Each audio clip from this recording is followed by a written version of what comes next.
hin lai lung gon mei pino ya bel ta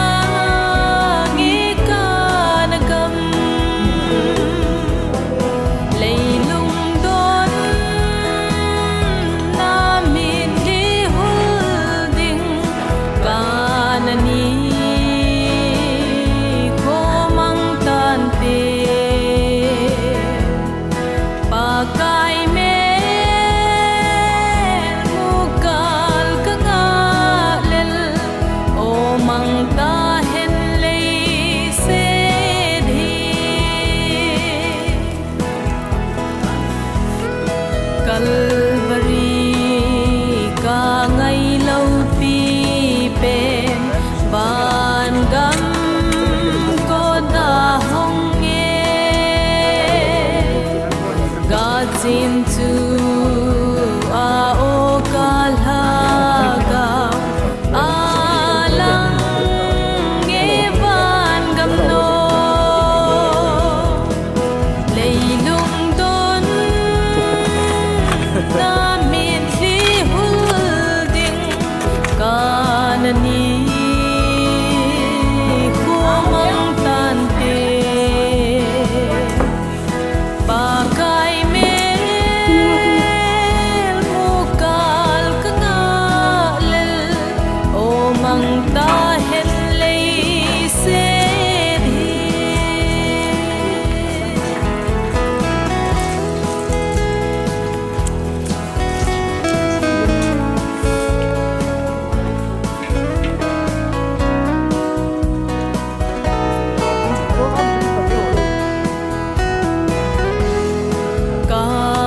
Kanasan thim hi mang ta hen Jordan lui galama lei set yen theina ka helte ngai po nge kanagam leilung don na min di holding kanani ko mang tan te pakai mel mukal kangalel o mang ta hen lei se di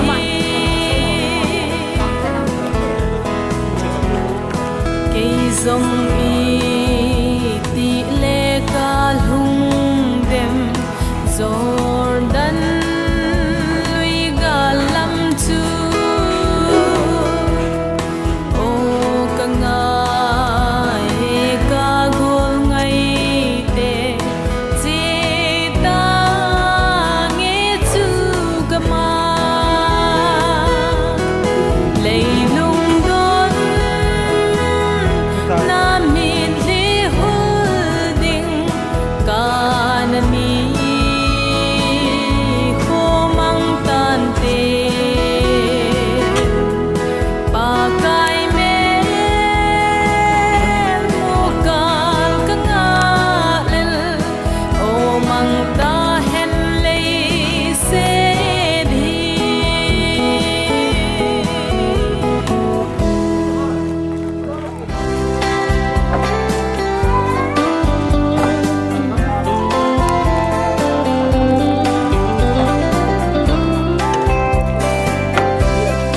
kakalhon ka tul koi ngam poi o ka chen na galgin na mun nitin het na chunei do sing o kalhandam pu sei le ding in o nei bonin Emmanuel nal hagawin nei bonin lang ilay sit sit him kulpi nang dingin daw kinangin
nangin nei pui le mel ma te ken zo ding na thi san zala na ton sot ko lo pi ding in o sit su a kon ken pui do ding o nei bon nin Emmanuel nal hagawin nei bon nin lang nei sit sit him kul pi nang dingin do kinangi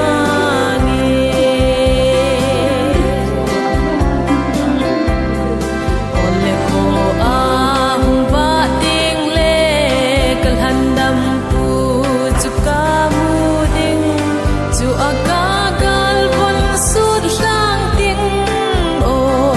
pun bang lo pi ai sil pe ding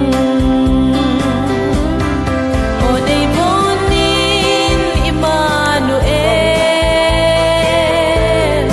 nal hagawin nei bon nin lang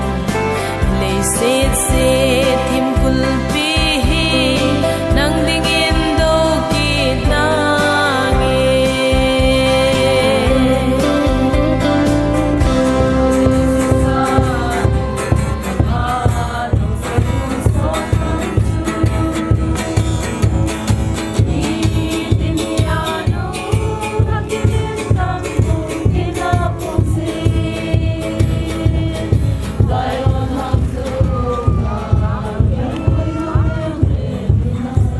Emmanuel na thi san chu aton sot a kalangai ding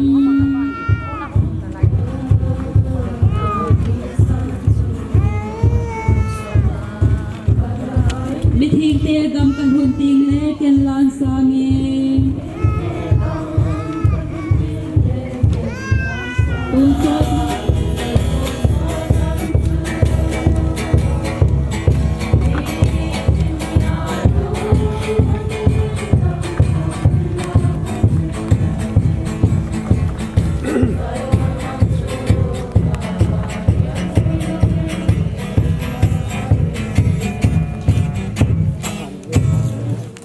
hang zangai ho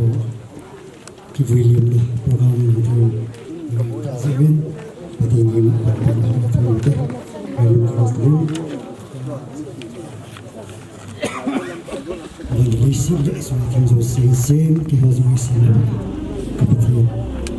tu ni ho ki ti in su dan kan zong la pakai adam chang ke ho an ta bang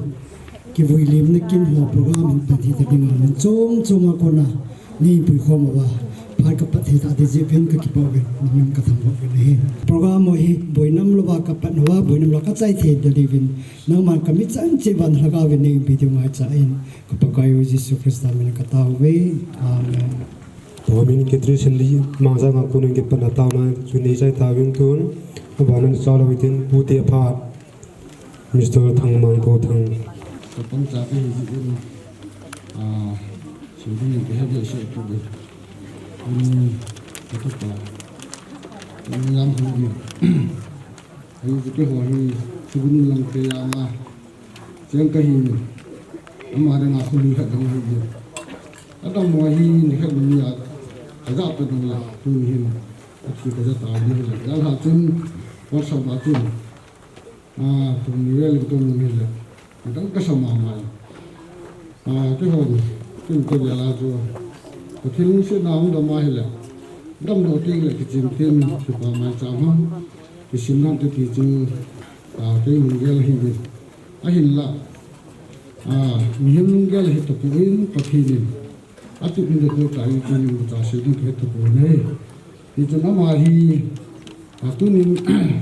mà cái sự gì cả thế hồ. Cái lần gì thì cái chú gas nó mình sẽ kèm khai hết rồi, mà hiện tại thì sẽ thấy đi rồi thì ba tờ hồi cái ngày thì mà hiện ba tờ hồi tất cả không ngay thì rồi sau khi hiện là anh cái gì mà anh là anh tiền đồng hồ để cái số tiền cái mà cái lần thì cái đằng nào cái gì ba tờ cũng không thì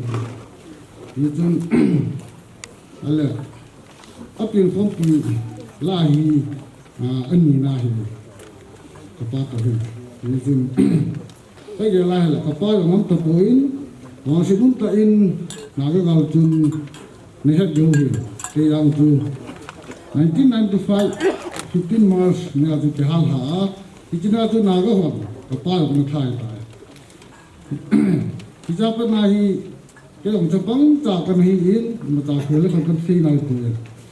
hay là không đi những cái sự đi ngay là tóm tạo xây được tóm mình hay là kiểm tra chú cái hết sẽ quyền nhưng là tu nhiên quá sớm mấy cái gì mà chú tu này tu tiêu họ sẽ kéo cái là ai này nhưng mà cá sấu mà chú thi chú thi được đi gì mà tu này chỉ cần bỏ mình là chú không cái gì chú ông sinh cái họ hiểu tu là tao họ hiểu tu nhiên ipain elo ida ha pe mole tu te ho ko ma ka se nun chi ipain da ha pa mole na pu te hil la tam ta ang ni thi tu na ke ngai da mo te tu ka se nun le ai tu tu su ho te te ang te ku lai ku ha to se te ni ma hi tu ang ma ko ran se da ma ni ma tu le ma ka sa tu na pu te hil no la ka so ma ku ni ma tu le tu ang te ma do si o ma cũng là phải sử dụng những là sinh trưởng mà cái này mình có sử dụng từng cái như thế Amin. Butepa sila biu promotion di kami. Tun insum itepa robot hokma insum pama papiu. Zaum ta hai giang hậu sự phụ ngầm thắng sule vai home pompi village authority hon hivin sule hopung lam kai ho sule kapan ato pompi loi le pai ho office di in sule sa le thanga hung ule naw loi le pai sule di in puti hon hivin tuni kapan ida thau na kinahi tama vai thau na kinahi ngon ngai lut na zala tu ta leim ha pi zivin ama sa penin na ho bon to kevin pakai jesu krista minin ka ngai lut na salam ka hin bole ama hi tarik november somnia hi tamo bali dc veya tamo hi zotun somni le sagi ni chun ka ki hovin kan to adam hung ha da mo che chin somni lu ba da mo ki vet sa test le positive zo chun adam mo thim ta chun ala le ti chun hung de ham ka ti le e ngai pue phanai ti win a hin la somni le git ni somni le ku ni ti di tan sing kalam pung ni pung tuma chumai ana lal thim da ni ta tamam yam lal ki sa hin tin ai thile hol kumang chu thile phan te tin zinka pang sagi velin kanun an kole kena pe din mun gam ha hi chu pe pung som ni chu kong like kong leng do thein de ya pa in kong ngin ki mu thei bin chin gin cha sang chu ma an hal dom ki din ai wang chun som ni le ku zinka pa chu pe ai ha sa dia chu oxygen a hai ta hai ha sat phado oxygen na chu ai chu som ku le ni be hi ngai tin mai som ku hin zui lang chu kine ma hi a chu som gi le ku ong hin tari khat ni hin tam am ha sa ki na ye ke te chu chu kyam kalun nu bi in sacrament sang dia kilom chule father pang ki taw sa uti na dam le ning ke ti hi nge tin ka ko wa ki pam tan paris prispan a pe rum le zalin taw na man bi in sacrament zong hung ni sa in chu ka ki pa in ji chu mi hin khat hi na chu le ta san mi ka hi khina khara sacrament asan ni dol sagin asan the gu bi man abon chan ki san ji awan phat de lin ta khat ka pung du no in hi chin phai ka chi win phai chi nang hin chima sang hin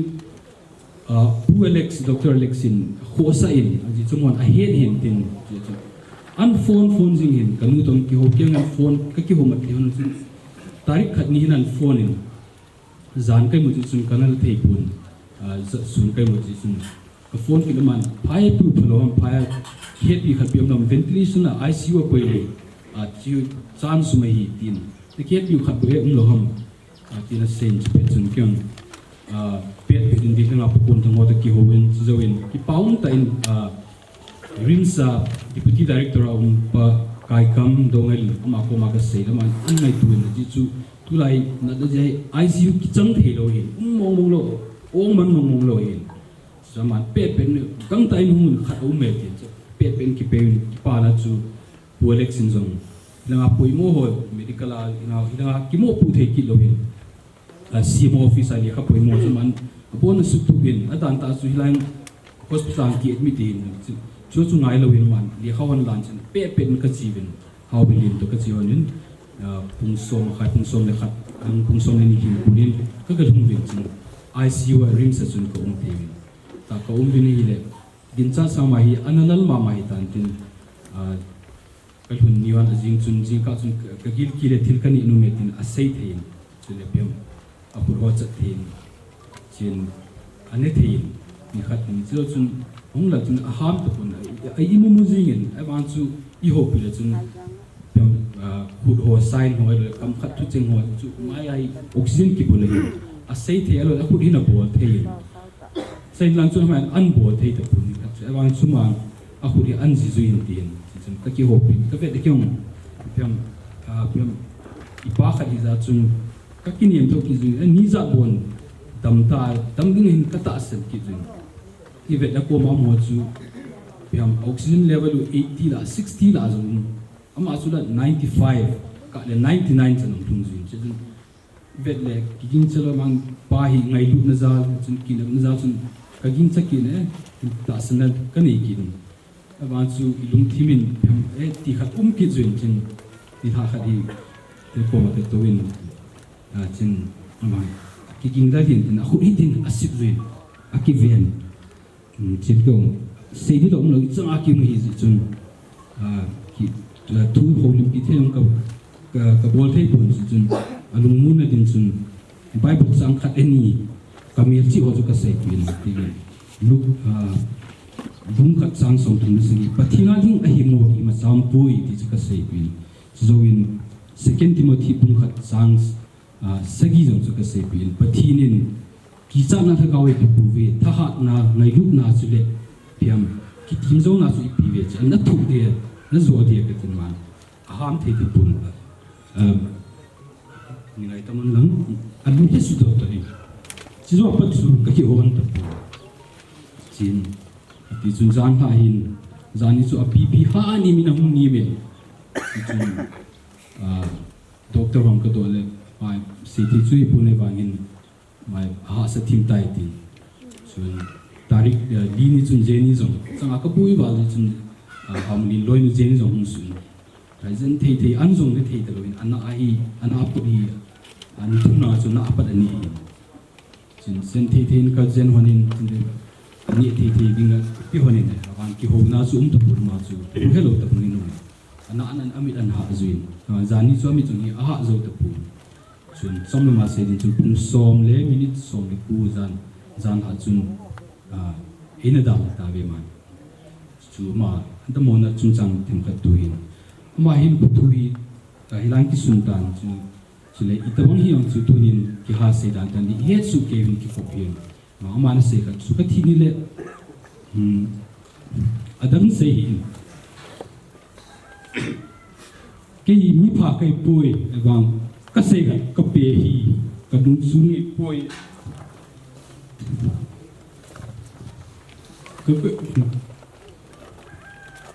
hade ka sai de kanung chung boy chi ka pha kai pui mi ko mystery kai di an phung do in ti chun ning khat hina man zong gi do phat lo tom ani din chu chen loi le pai ti chung hin chu le koi chung chunga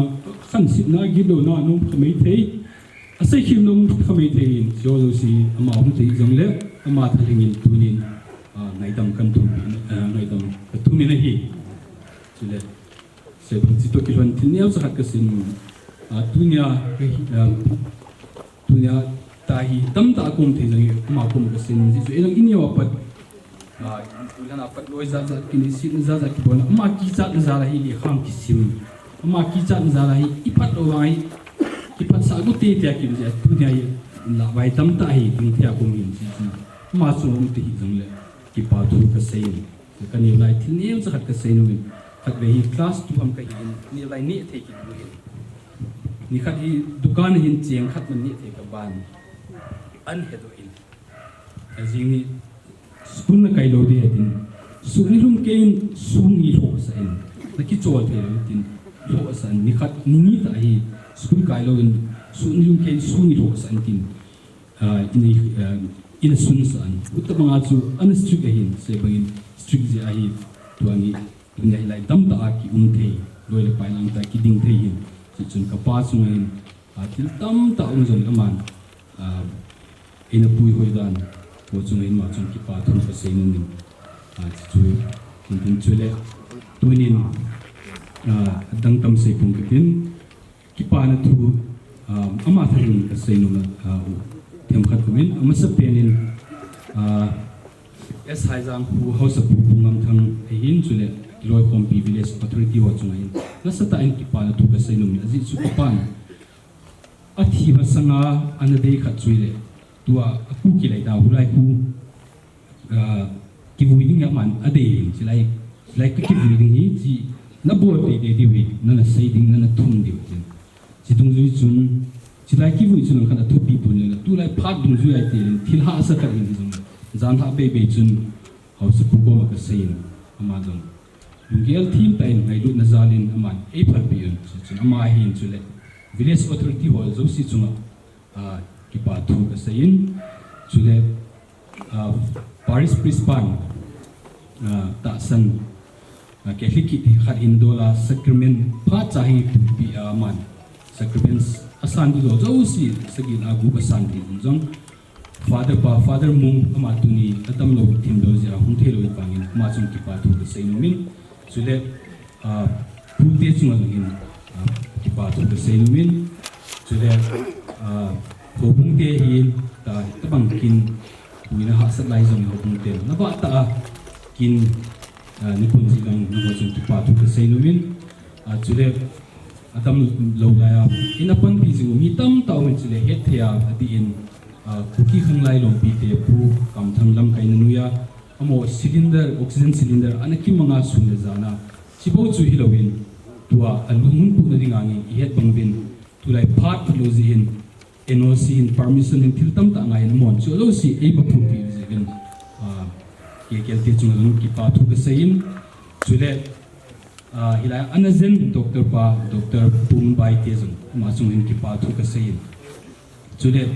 ato hompi office loi de pai te ho zo siam ma to nutta office kai ti ama return ngang ta thanum ta to te ji nang hoi ta naki thu pi ji hen chi chun adi in chairman pau hin tu khai pau CEO nu hin mo office ho zo si to ho zo si na ma chu ki pa thu kan sin chi ki wi lo in chairman panan ina hin hungdel adamol lai chun pai ka wan he lo in tin pai ka chin chun hung bi le ma chu ki pa thu ka sei no min chu ki pa thu hi sei le hin ki ni lum ni hin tam ta chu le phun do lo ho bung mi hin chu le atia khusung mi wa zo sin jong lung hem pia pang thei zo si taw na mang hin chu le mi tam ta ta ma dinga de sa taw hin chi chun khusung mi hin loi le pai te zo sin ngo chung ki pa thu ka sei chu le din covid ta mo hi wangin chu le lai mi thom pui pi dim lo ji chun nunga hoi ni ningin jong pha si su le zani ki chalo ki da ni ma chani lo in man hum pan pi jing alo le ai ki san hospital puin ji jun ama chung ki pa thu ka sei in chu le doctor poli hin phayau ma man jong tam ta apui pin phai ka duna ma chung ki pa thu ka sei no min chule seven pu alexin phat cha kilomita treatment la thini ngo e por pi jang ma chung ki pa in chule dunia kina hi thiup na kina ngai lu na zala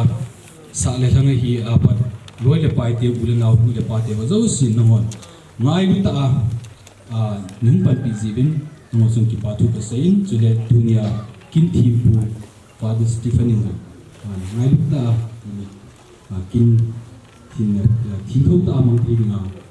mung that pi sei no chu ki pa thu kan sem chule adi in youth club te hibin aizang youth club te in indosia chitabang buni hasat nia pan pi chule di akulai youth club akulai te hoin no chung zo sion ki pa thu ka sei bagin ki pa chu sei na ding ni ko na ka patam taum hin chu si sei leng tam taum hin ka sei ka lo zo sin lam nin he thin sing men lang ka sei lo vai ka ki pa na ning kala taw na hin de sa na hin WhatsApp message chai long nei tha zo si man tam ka san chi chun na pon bin belin ka ki pa na ka hin pung doi ka ki pa e la kanun zong them khat ka sei no mit tin si sang chung hin ko hi e ma hi lo si pathian na siam sa hi ji pathian atla thia mi hi zadin e go thi in chung chi ba pathian min ki ba thu ka soi in ni ngai lu nau ka mu in thil zo si a nei pan pi ubin ha sak ni lo covid a hi ki ti rong le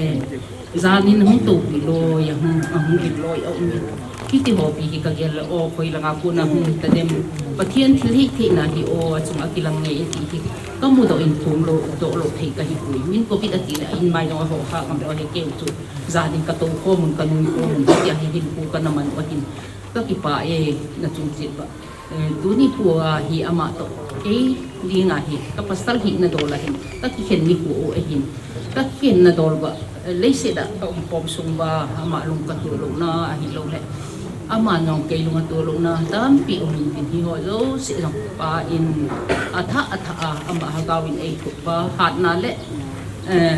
จีน่าเจกันไหนบะลุงเยลทะซาเลนาวเตอหินอินสุมีเตอหินอามันอัตอาสันนาจูอเดเป็นจูอหินเละปะเทียนาดาวจิงบิงปะเทียนากิตุบูติงตีอเดอหินพุชิโฮฮีซาเตนาวเตนจงโกลเทียหงมละดินจงตุนีมีปีละตาวน่าอินเกลโลยุงกับอินซุงฮีตีฮีกัมอิตุงโดอินอีปิดามีหิมอาทิตย์อากิปีนะหินป้าเฮโกมาอิทิเลก็นาดีมาสาวปุยตินนั่นนักกะเทโลดูอหิตีอีไวหาเอหินไอ้บางมีมากิฮิจิอากิกับจีนนี่สิโฮโซเสียจังฮีอโลหินนาอามันอันนักเกลทุกปีเป็นที่ขัดหงสวยเลยซาเตหิดันที่งาจินเนหิอติหินโอยซีหินอังในมาสเปนอินKilha sa tahi in Hindu at big na lang na pasal tijong le dan si Kovin na pada te kuda do na kanay sa atin tijong hi pati na ataw na ang lohin na kadahin sa pundo ni si Hozo si ikagay pa in sa te do si idan tinga na sa te ya om hi aman patien ko makatumpa hi patienin AP at ipa ma zingin si Hozo si hi sa ten jong sumil lo hi laคนนงเละกับปาฮิจันเทียกับหินหัวดิว่าเกลฮิติปาฮิอีเกลโลบะนักป้ากิปีปังอาฮิหินหัวฮิปะเทียนาเดียงอีกิปีเลปะเทียนินอีทีนี่เกอินจงอีกิถูปีดิอีเกลพาโลโลอันนิงมีเอโกยปีอินเอลงเสียดิจงเอปันปีดิจงเอาเมติฮิปะเทียนาคนอบัดกัดจะอมปุยตุนิหินกับเบ็ดเลฮาเลลูยาปะเทียนทางใบน้ำแมนตีโซฮิกับพูนโดนูมินะฮิตัวนลงหงทงดิ้งลุงจงมุเทโลวะlai khovel chi dana hi hoi ta hung ti pu a hung ti bui ti ai jingin hi chi ho hi igel le hi chi ho jong thina kuna phat thei isan naw hi ti a hi igel phai lang hin in lang hin hoi ta a inaki thu pi di phai lang a jong hin anu neu te ho doctor sun ho zo se na na bui pi un jan ni khat be ni hin x-ray ho jong alup namun anala ubin ama hi achupa me ma akit ni bai bai anayu ma hi bogin covid kiti jong le lungsi ta in ki sa hi ti ka pun do in ki sa na di ombui ti doctor nun am phone in tu jing ka in he u ki sa di ma za ombui ken ta su ke ya ti ang sei do ti su mi pila jong ka nget sa hin tin tu ni ho hi ha sa he jong le na to na tham diu tam pinang da ha ba keu program to pangan hang lo hin peace ba ngai lu na le lung sit na ta an ni be wa authority te hin jan i mu lo lewa ke ho a e lo wa ole zu club te hin chan ge ya hi e pan pi ho sum hilaya kana chen kha ojong hi pathianin e would pi hin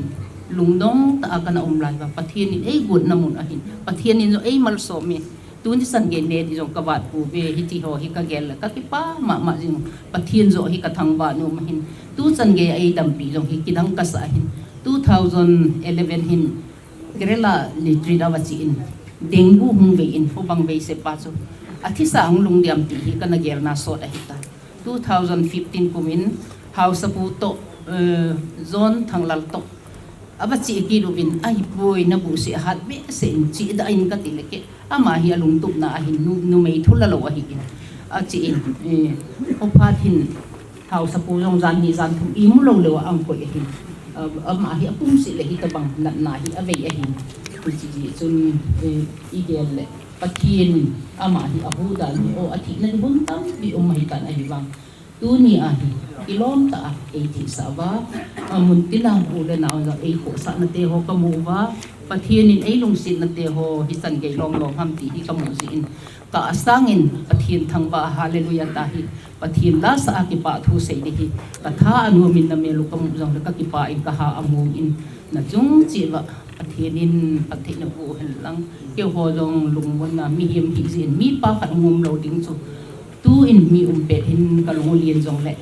khonong le kalung thom hau ding hin pathin langa hasam lo a sa te hon nong pathin het be na la kalbi asun thi ba atu atham na ba jong hi thu ta la le ki det ta hin pu ang man the na din naum namon chet ba nei taw lun lang ka hasam na u le aman azo ma mangin jong asaitan ama hi a ongai lo hin asai hil loi le bul a hin office a hin hole ho kung sung a hin koi lai mun hin jong le asai hil asai wal mi lung tong khadi asai kha jong le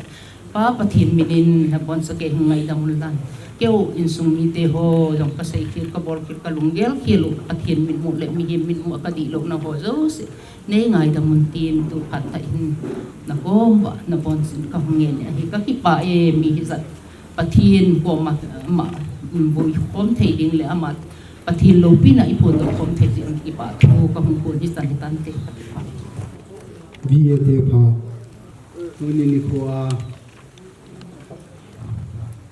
isu piu na yum ta Stephen Jangkholun aminayong ka ko ngai lo ang ke mama pa ka tia mani ning pa iki hiện mình lười lấy đà thầu á mình ama ngày long có một dấu sĩ nó bon trả viên ai ông lấy thực thi họ mình nó bon trả viên salam cái gì ama hi tu tua yong vele o thực thi họ member yong ai na lain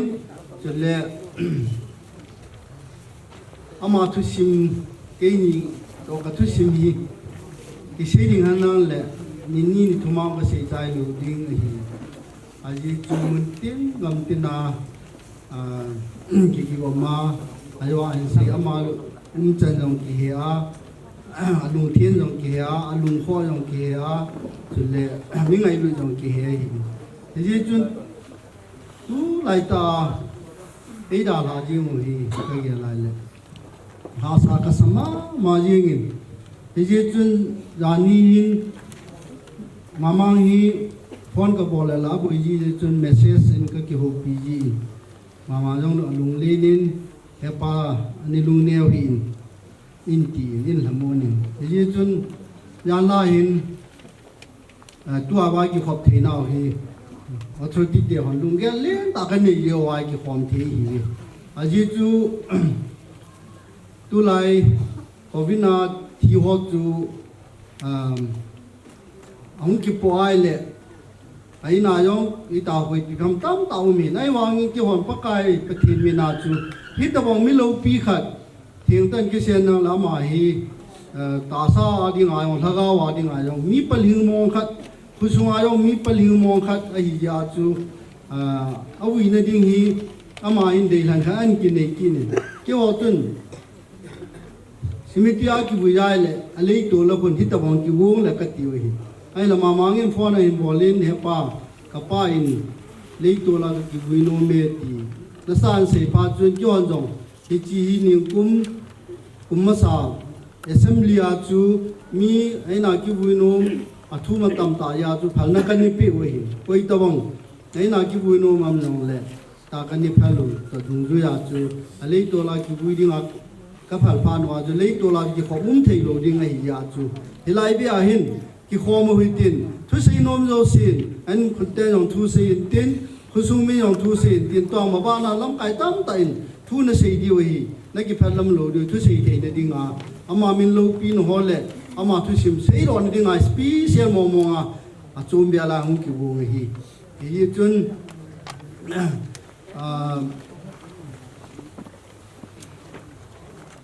cái ama ko na kin tam ta ka mu be hole ama ko na kin ka chom na tam ta ka ni nei tu si mo tu ni ki se yong le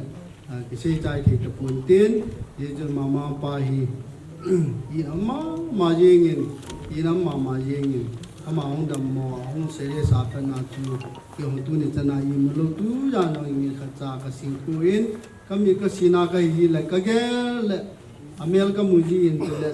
za thil jo si ka lunga ki lang in ki chan ge ni mu thelo ki hin kam ji in a hin la tu ni na ma in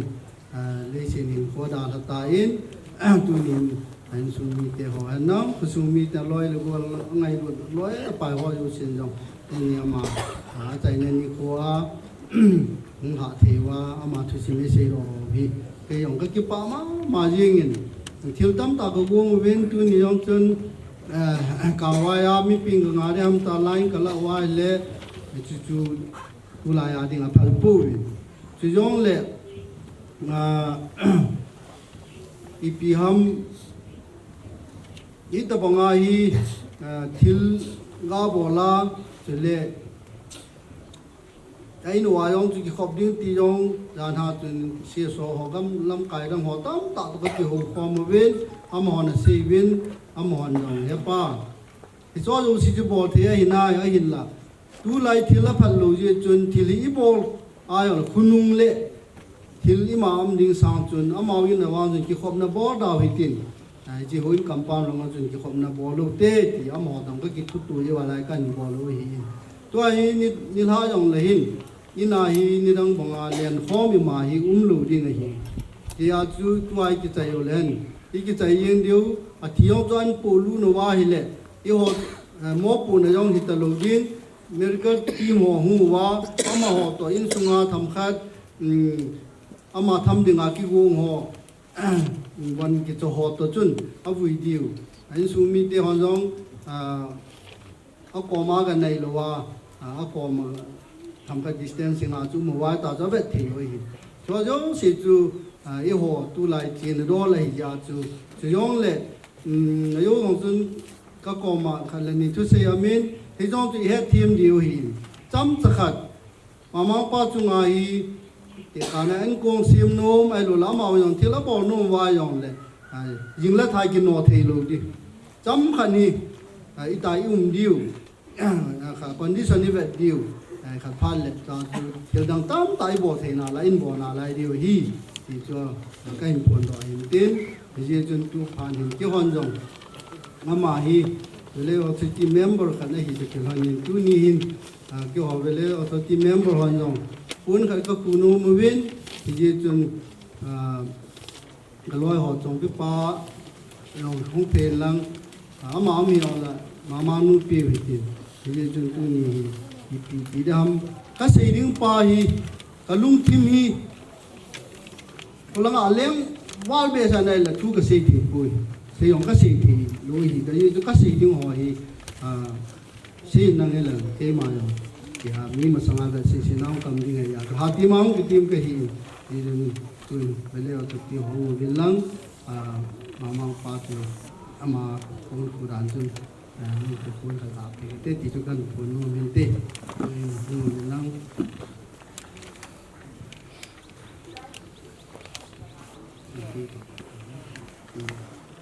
se ne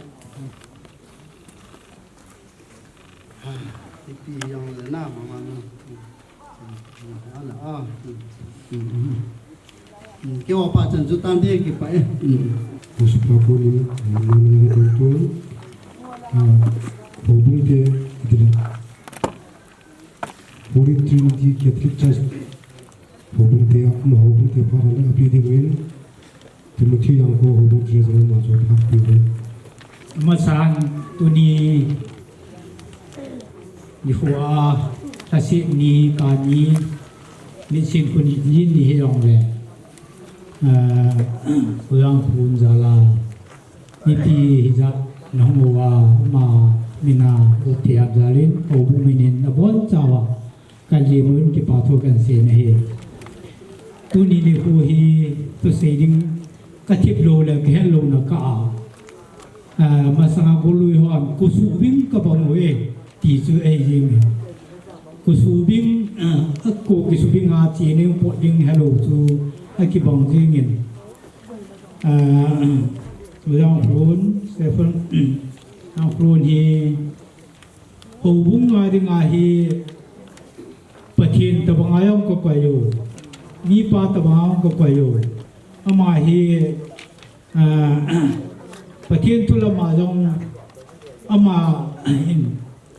ไอ้เต่าผิวเละอามาทั่วสีเละไอ้ลุงงงจุเละอามาเห็นว่าไอ้ของมามันสีเละเขาบุ้งมีปีหัวจงเห็นตาให้กิจีไอ้เห็นตูตุนจงเห็นกลุ่มอามาเห็นกลุ่มที่อภัสสีตีเละแล้วก็การจนขนาดนี้ก็เขียนจีวินเขาบุ้งเจลแมนสกัดที่อาชีพตัวก็ให้กูเห็นตอนจันวารีตารีขัดใจจะเฮียมาให้บุ้งเจลแมนนายอินนายไอ้เล่ตูก็เห็นมานัสตาหุ่นดำมาหุ่นหาสามีไอ้หิตุจักรยานตาสังโลไลเลยอามาเฮียเชียงไอ้ตัวโลไอ้ตาเห็นลุงมูตาคำนั่นไรไอ้มากันเกลโรจีตึงเลยแล้วก็เสียกุสูบิงสุมาเมียงว่าที่จุนของยีวินไอ้จุนการหันจงไอ้ที่ทุกที่อาภาดินก็กิเกลลิมก็ไงตัวไอ้เล่หูเห็นอาจูอามาโนยาทุกเสียมาโนยาไว้กี่หัวมาอามาเห็นเสียกี่โบเล็กี่โบร้อยละจุนจีเห็นกี่หัวมาจุนทัวของไว้หอบดิวจุก็ไงตัวไอ้เล่ก็ลุงคำมาจีเห็นที่จุนไอ้ปียงเล่ประเทศนี้ภาษาเลยประเทศนี้เอาโบในภาจุนเปียที่ลูกินที่หาพวกมันสนิทกับพวกเจ้าจังโอ้พวกมันจังก็บอกคำลุงทิ้งกันเดียวเลยเพราะว่าเราทิ้งกันลุงเลยไอ้เนี่ยก็เพราะลุงเลยลุงทิ้งมาพาเดินลุงแค่เดียวก็สู้สายลุงไม่เป็นที่โจ้ขึ้นมาแล้วเห็นแล้วลุงมาเลยที่จะมีอะไรทั้งตัวอันนี้พอรู้เสียผมมีคนเนี่ยในด้านการดูอย่างนี้ที่จนอยู่หูนี่มันพอที่มันจะไม่มีตัวอย่างที่มันจะไม่มีตัวอย่างก็ที่มาพอจนสนุกที่กินมันน่าโมเดชั่นไม่ได้ไปอยู่ของท่านนี้ก็เหมือนที่เขาเจอยาซึ่งมาพวมดีก็บุญก็สี่คนหลายต่อดำโมนั่นพาตู้จังแก่โจ้เจ้าเสียทีเราก็หวยก็เกียร์เลยเนี่ยที่โจ้ดีเห็นกระลุงขึ้นมาสั้นเลยลุงยินหอลุงนุ่มหอหน่อยเอาเมียนไอ้ยินละมีลุงเย็นเลยมีไอ้ตัวไอ้หลงยินตัวประมาณนี้สิผู้เฮียไปยินไอ้เจ้าเห็นกี่ดาตาวิไอ้เด็กยี่จุนไอ้หัวโบทีไอ้หัวพี่ทีมันจำมันยินอินสุมีเตียนจงปฏิสุราปฏิโบดาลุงเสียนะเราทีสันนิษฐานเราที่จังหวะปูรุหาสนะตั้งตามเลยจอคูนาปฏิสุนาลุงมุ่งสับอยู่แล้วตัวพวกนี้เป็นทีมอะไรเนี่ยที่ห้องทุ่งที่ห้องเกี่ยวกับอินโฟเมชันมาจากลงแค่เห็นให้หัวคนในห้องทุ่งว่าที่ห้องว่าเราดูห้องเกี่ยวกับนอนเห็ดอยู่เห็นจริงยังเจ้าพวกนี้ห้องกิจยาให้ลงเลยมิปีเอามุนเอาเทลงเลยเอามาลงดำซาจู่ห้องทุนลงเลยไว้อยู่ว่าเอามาคิวเรากาวจะเอาเทลงยุ่งปีนอะไรอยู่เจียวจู่การเตรียมเก็บอะไรอยู่เนี่ยที่จู่เสียเทียมโลกไอ้ตกโอ้บุ้งสุมาทุสิมหอกเสียเลยอากาศเลยนุยจะน้องกำดิวเห็นอากาศเลยลุงซีลงกำดิวเห็นส่วนเราจะเสียเลยพระองค์สอนเต็มก็เสียเทียมโลกตกที่สุดตัวนี้เกี่ยวกับมีแต่ดองกระเจลแมนปูพีตัวนี้ ấy là ta gì viên bố thì mà cha cái này đồ gì viên cái phần dòng hồ bung minin mà luôn khi dòng lệ bốn khả năng phổ biến cái tiếng hồ bung minin thì nếu chắc cái nó to gồm hồ sơ hình bố luôn nghe tỷ số hồ bung finance cái tỷ ba hông hình tiến chỉ là chỉ tôi cái nào xuân những sung mi tiền họ hy dòng lệ hồ bung chơi men puin ấy là hạng sung vào những sung mi tiền in dòng nên hết bây giờ nó đi viên hồ bung họ em nhìn giờ khát dòng hồ bung chơi men pu cái ngày bữa nào lệ và lung sen ô sung chuồn là dòng thì cần bộ luôn về tỷ số cái đó sẽ đó lung từ cái này khi mà phát xuất hết sản xuất tiền thì họ hiện bị đông cái tiền khi mà phát xuất tiền cho nên như lúc tiêu hoàn dòng trong học trong như sẽ đó nông dân viên cuối tiền cái bộ gồm cái phát bán này nhiều tiền cái này tỷ số phát cái học của những cái gì nó sẽ tấn mà mang nó điện độ tiêu lắm cái phần có bốn thì xuống sinh là chi nhưng sang tiền tiền còn ở bên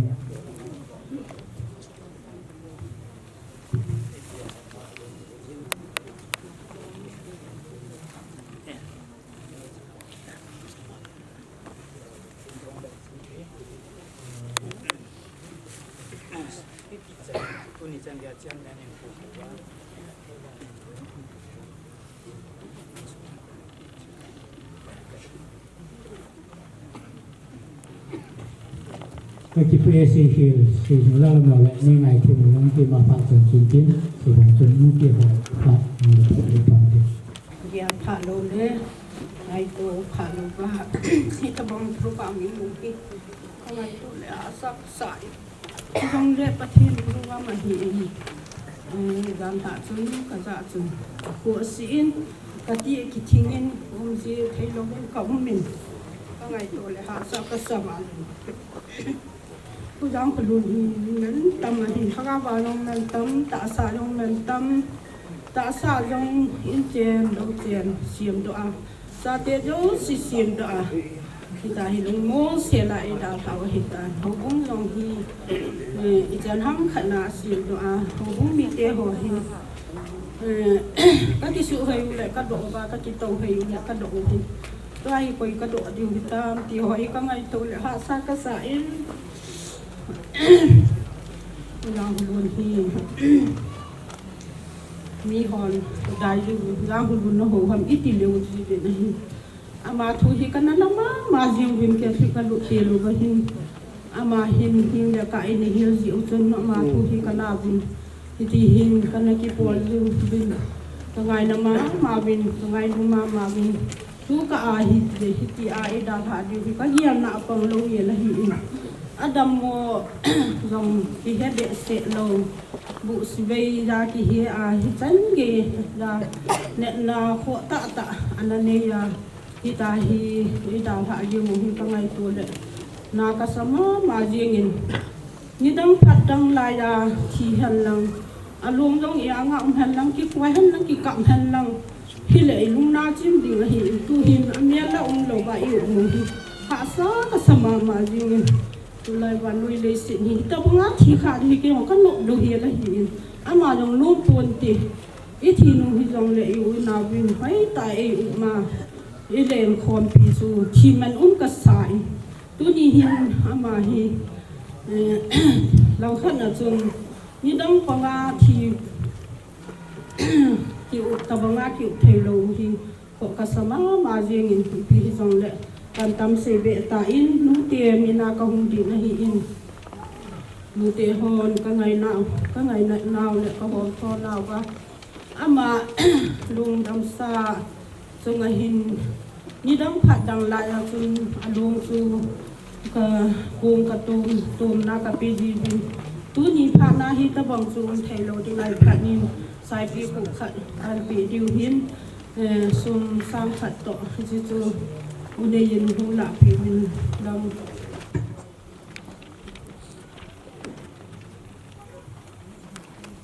Kalau BBC dia paling tinggi, BBC dia bisa lihat si orang edisi si poin dia. một cái cái này bố cùng một thằng Texan decision là công hiện ama ang cái cái này civil pension organization ho hiện good server Paris PPC ho cái gì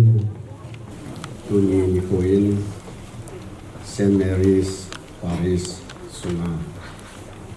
Hobung Lam Khai itu tak khatin Hobung Sunga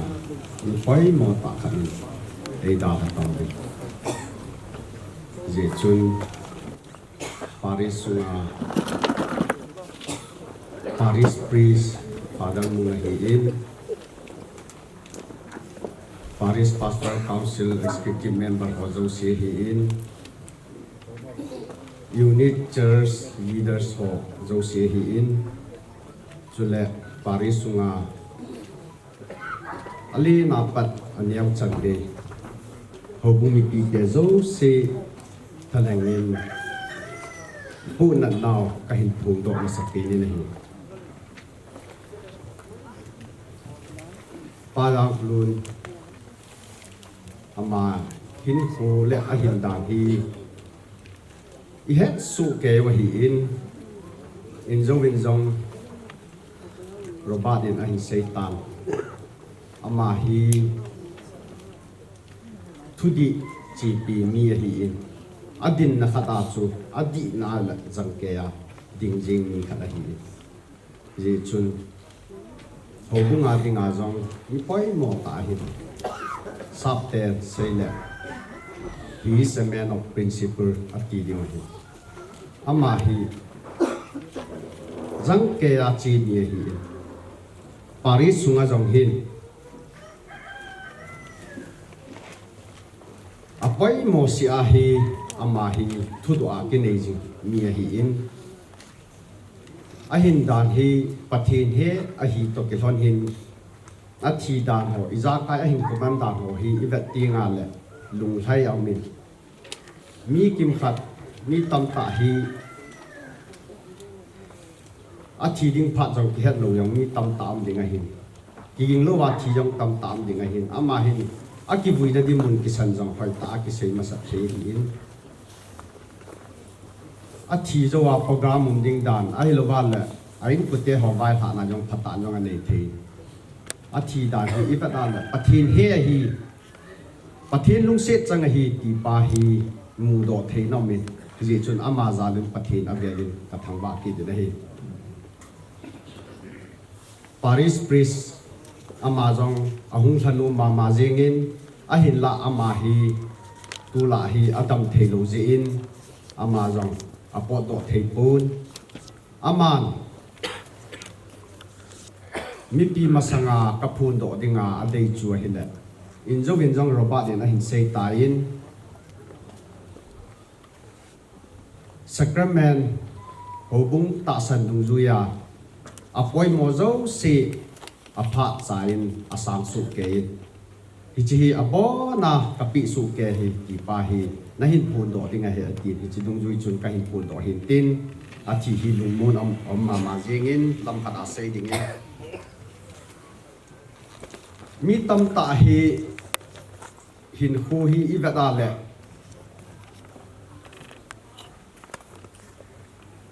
a hin khomana la son thelo mi tam ta mi ma ki ni pa yang khulun hi ka gada le a hin khu a hin ke ma mi mal ta in zong a hin khu a hin tam ta thil pa chum tam ta ka ke la boy Hi chun amount ta hi jang la ma chunga ke pa thu ka phu ni nei hi chun mi tam ta good example nei lo mi tam ta ki ama hi hitabong ni chu hi po in ama ku na hi ke ma mi mal a jong personal ra jong thil tam ta ka ham phat pi Kay tabanga mi tam ta nang aham phat pi din kata san ni ama hi hobu sunga jong pathian thu se na hi han lang hobung ta san chung chang thu hi jong le a koi mo na chana hi aza jing jing mi khat wa hi ti jang ka phung do no mi a hi na ding jang ke mi hi mi tam tai a di koi ti jang le aman di asa chu ding jang ke mi khat hi ji chun pa cha u ta mi hi ma hi in bet ton thei ta pa hi di ai sum mi te jang hi ta bang pa hi ta bang ji nei kha hi ta bang pa nei kha ho hi mi bang pha dai ve ti ka thong do no me nei mi ti ma sanga alfon sa ge jang ji anei manin atu te jo si jang amu su ke in mi ham pha hi bible mi him khat hin khu kum zat jong hi i va da le ama hi akitu mo be se ta pu hi ji chun o cha ta mi pa hi ki pa jong hi ka phung do no min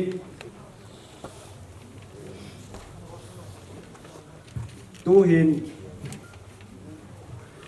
in sung mi ten jong ki pa ma jing in pa yang khulun in jong adam lain koi ma na hung ka lo diu he ki ho chan ge ai sung mi te ko ma asei ama dinga hi ka angai poi ti jong hi kin jong ka sei do ngamin ipije da mi tile mi thim polin korin mi te hi nga le kha athot na hi ivada le thi ni khu hi hin khu ki khial ni ita sa ilhakau ipiam hin khu ki khial ni khat a hi ji in vo ki khial ni khu khat a hi ji in christian te pathin ta san te a dinga hi ki pa na ni khu hi ki pa yang hi a hi ji in sung mi ti a ding in jong lungmon de sa din te ti pa jong hi ka gelin ji chun pa yang khu na dinga hi ka gela la tunya hi ama dinga a hin khu vo ki khial ni khu hi in hi ji a chu i hwa dinga hi ikipa na ni khu hung hi zo dinga hin khu tha aman pan na ni khu a hi in hi ji a chu ho bung mi pi te ho zo sen jong ilung mon pi bin ama thagau hi no ma chol do dinga hi ti hi ta san na len ta nei pu min jong ka phung do no mi na hi ama in ho bung sunga na pha tam ta atong do in aman asei keu jong hilovin ama hin anei anga jong Paris sunga howin kisa iza howin kisa ho hi apan na lo be se lo hi abona hi sumla pai ge ya hi ama hin ane yang a tu do zo hi ji chun ho bu mi pi te zo sen jong i hom tho diu i dingu ta sanamin ji chun tu ni kho hin phat dang hun dang banga hi no ma program hi ki to ding hi le tam ta unit lam kai hon jong a sei nom ding ka ta sanin hi la phat le ni khu che dan a hoi ta lo ji hin miao se ho lim nom jong le unit lam kai ho jong hi ho lim thei lo ding a hi ta je bit a kho ma jeng in hi je chun aman alung dam sa tu hin i kom wa the hi jong le ho bung mi pi te hon ngai lut na za la thil pe ama mina inei num ding ta sanamin hi ji chun tu hin khat khatin aban banin hin ko do jing in kating ke ma katin panin ama sapinin St Mary's Paris Women's Society te ho hungu vin lang pa lang khulun ngai lut na za la alung dam sa chunga pun tum na pi nung chu tu hin ai nei te khat pin in nei nu nei lamin ama mit anaki san ding in ama nei san pi tin abana San Tom Church tui bu am ho jang hung pai nga lu bin lang abana thilpi nom de Saint Alfonsa Church and Sungil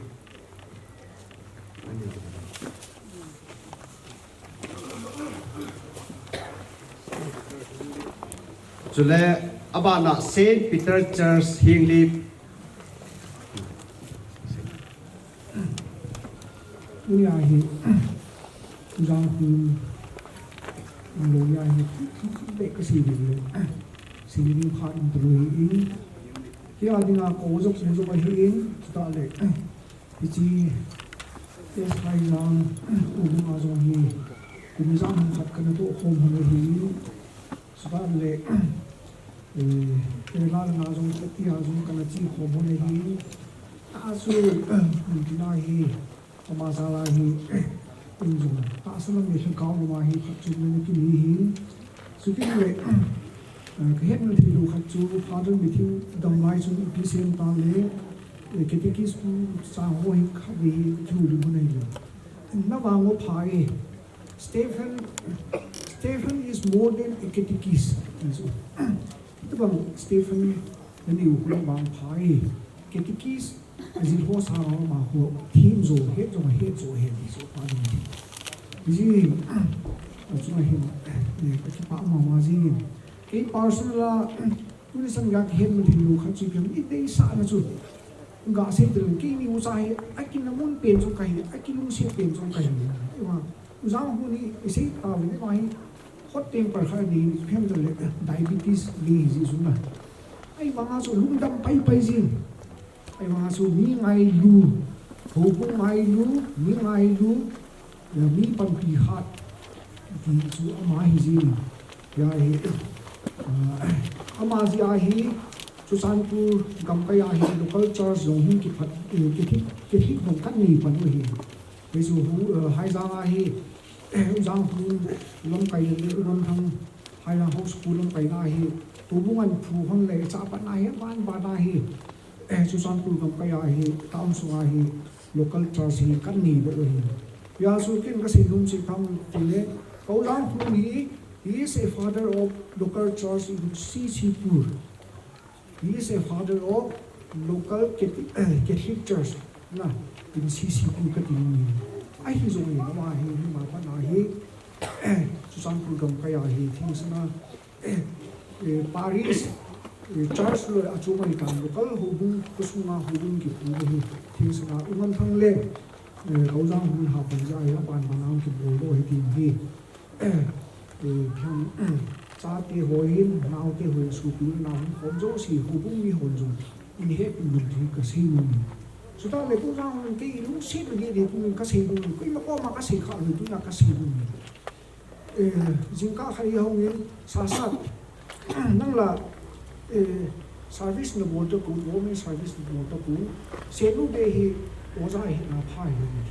mutis. In the sa dan so. In ham hole la in hole la na. Uzam pu ni ta so lo se. Ham khat no do board ki. Tis. Ken ka se so de he lo. Yo si ke sa ki pa ba ni de sa so ki pa mu ne lo de ma ka de le. Imu dam la ya so na. Women service ball here at the Azuna, the couple of the way. People in who say so, we put on the dinner. A couple of people are running to put on the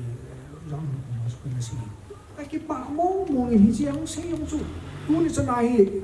a Kabila here, giving so. It is Abanza. Anything on your mind, boy. Nang na service ng water pool, selu bi na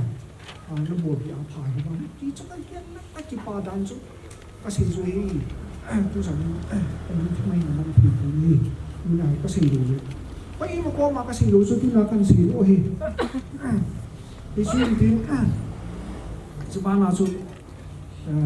kumahi ni de sa amihin ai ni de sa hin Apat chung no ho hubung chung apat se no wang chu sei te kum ka te ei ma personal apat dan le ta banga ni de sa hi dan chu kau sa hun chu cha hin ka sei sim thi bo in ke sei bang sun tu ni hi long man nan tu ka ola hun hi ai pho bi tai thi he na su kin hai ta ka sei kan te ko ma hi ka cha pa ko ma ka sei ai ni bi ko ma ka sei tu ni chu giang hun chu covid na thi jong le ei pa wa bu si le hi bu le ei chu ka ham covid chu ông giang ko bo le ko giang hun chu ma sa oi ma cha aku nga atu lu long le ke ka changa ka tu de ke ka changa ka tu de hi tu ni a hi ko giang hun to ke hi hi ta ni chu oi ma cha ki cha sa covid ki cha lu si hung da bi ke ka chang tu na ne ka ti chu ka ji lu na ka cha pa bo ki su hi chang ya su ma jong i nei na tin jong ka hi hi tu ni hi ka ji la le ka cha pa lam go ma ni kun ma thi pa tu su na ki ai ma ngin office kaya hung nong le hin an dai pa jing pi sem da le wo lam pi do mang ati le ka cha pa hi office ke kha hung le hi ma hi kun thu hi lai sun wo ko jang hulun cha hung don pa tu ngo ati apa so ni su ati ko tu ji ke di lai le ke do ha ma jing tu ni ko jang hu hi lu su mai nang thu se ka lun tam ding hi ai vang ni ma la ni lam tu ai vang su a ka vang ki kong we nang ni ki su ka ta sin ya hi ulun ki bai si jang ni hi do la nang rong bai bu si gung zuin kum som si ki wal su ni hi tan ki hong ni la ya o za an kum ni hi ba ai ya la le ho bung su ma jong na to the san nan to hi bai as a father ang su na ji na cha su ma jong ni son na full feel hi tai giống gì tin là bộ điều gì nó chạy bài đi cái gì luôn này cái nó đi ra hết nó hi mi phê lên hi ta là mi smart ai hi tu đi sang nhà nhìn cái đua ông nó cái hết luôn rồi cùng sống thung ba cái bộ phận này mà rồi tôi sang luôn hi nên không ngừng rồi cái smart thật như thế clean and smart thì làm thế này ai hi là ni cái này nhìn cái đi đó cái là lệ Dubai rồi không đi thì mình nó tiếp tục là nhiều người hình cô bị người hơn đến cái dòng số tạ sân mà gì anh như là đọc một vài số cái gì mà được lâu ra hơn cái cô năng hướng tàu pi hô suy nghĩ rồi lâu ra hơn cái cô năng hướng tàu pi nó gì hay là có lúc giang hơn nhiều hơn mà tao nó bị bạn cũng giống như cái pháp mà dừng cái suy nghĩ xuống tôi hơi cũng vui cũng biết lo đó nắng vàng thu cũng được căn hùng dùng hùng thì phút đó nó hùng để giống xin dùng tòa hi tao xuống mấy người hùng cũng đi làm hùng mà cái hồ Paris tao cái phi cũng Paris sao nó sát ta mà pan hà lan cái gì hi đi khách dùng đi số pa của mà cái gì nó sẽ để cái từ ông giang hùng đi số pa số nào hùng này ta rồi vì vậy thì cái này ni don se lu không ai mà hùng ta chỉ là rồi đi số pa rồi Stephen nó này cái bộ thâu thâu đi đi bộ số Paris thâu thâu đi cái nó ta thu hơn cái giống như ông giang hùng lệ hai yang hùng spa ra hi to ang hi mulu mang hi Saint Dominic School in ni ki oi tan na so long hi Saint Dominic School lai sia hi jang hun mun jong hi den de tai ti ka si nu ni ma hi thil tho long ma hi au ma hi thil pha ka me lo lu ti di hi za chen na lu be lo de hong ni hi le do la jong bai din jong cùng sống sinh cùng sống nghĩa là gì cùng sống nghĩa hình như cái người đàn ông cùng sống sinh vào trong đi để hiện tại rồi yêu bụng mi hồ dia thì hai gian cái hồ bụng mi hồ chỉ số giống gì thì cho bà cái lông của mang bạn cầm cái thùng phan lệ để cho bà thì khởi đồng sa mình cái nào pha yến mắm phá nên thuận về thì nó sẽ bị bay tàu vô luôn rồi cái gì này nó là tàu cái bảo không tại cái chỗ của ta hay cái gì này tại cái hồ cũng mà ra là hai ra muốn là bạn ai cũng xuống đi rồi cái tin chủ rồi tại cái cao rồi giờ rồi xin là mình sa đi là chỉ gọi của xuống đi giống đi ai cũng vậy sẵn là in lúc còn đi dân cái tin cái số cái khác số giờ không có người tin công việc nó nhiều mà nó nhiều hơn là em ơi cái hồ sơ xíu cũng sắp phát triển lại cái gì cả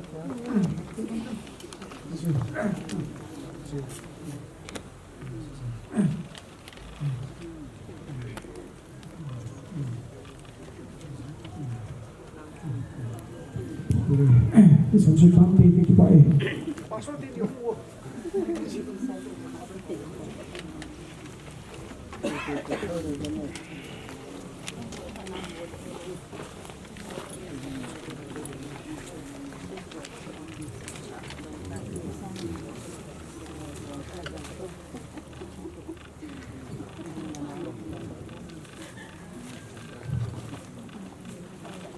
Abanin di Jawang Phai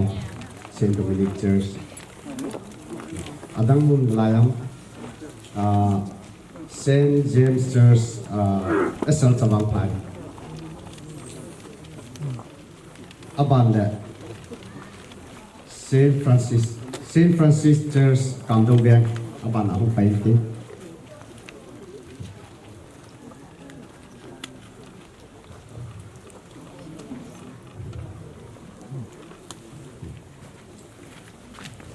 Tua pedi ho hi Saint Francis Church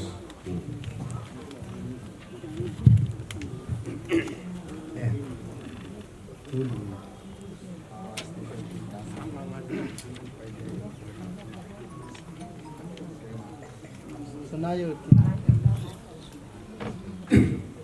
Stephen hi ko se se ke mama be ga ta ta som ni workshop places ke hi Stephen sita se Francisco to ban ki posa na ka sama ma ai wa je ni chairman pa ta to le hi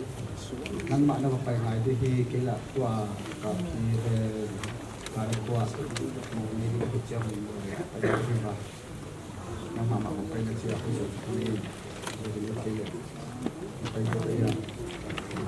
cô sẽ phải chia sẻ hết những cái tham mạo mà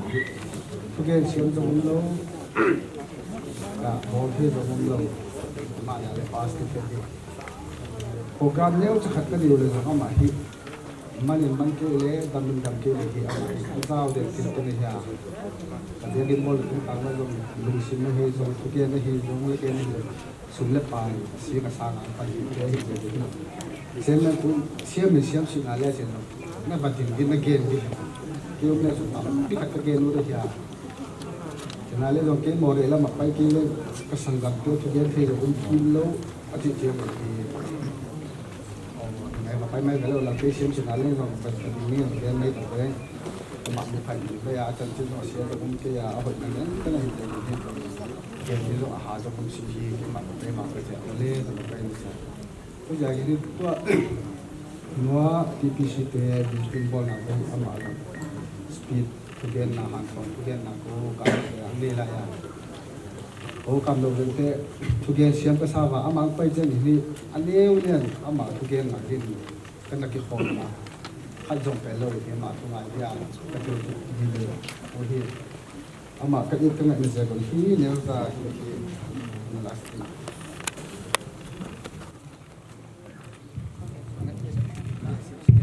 Abana Saint Thomas Church Tuilelu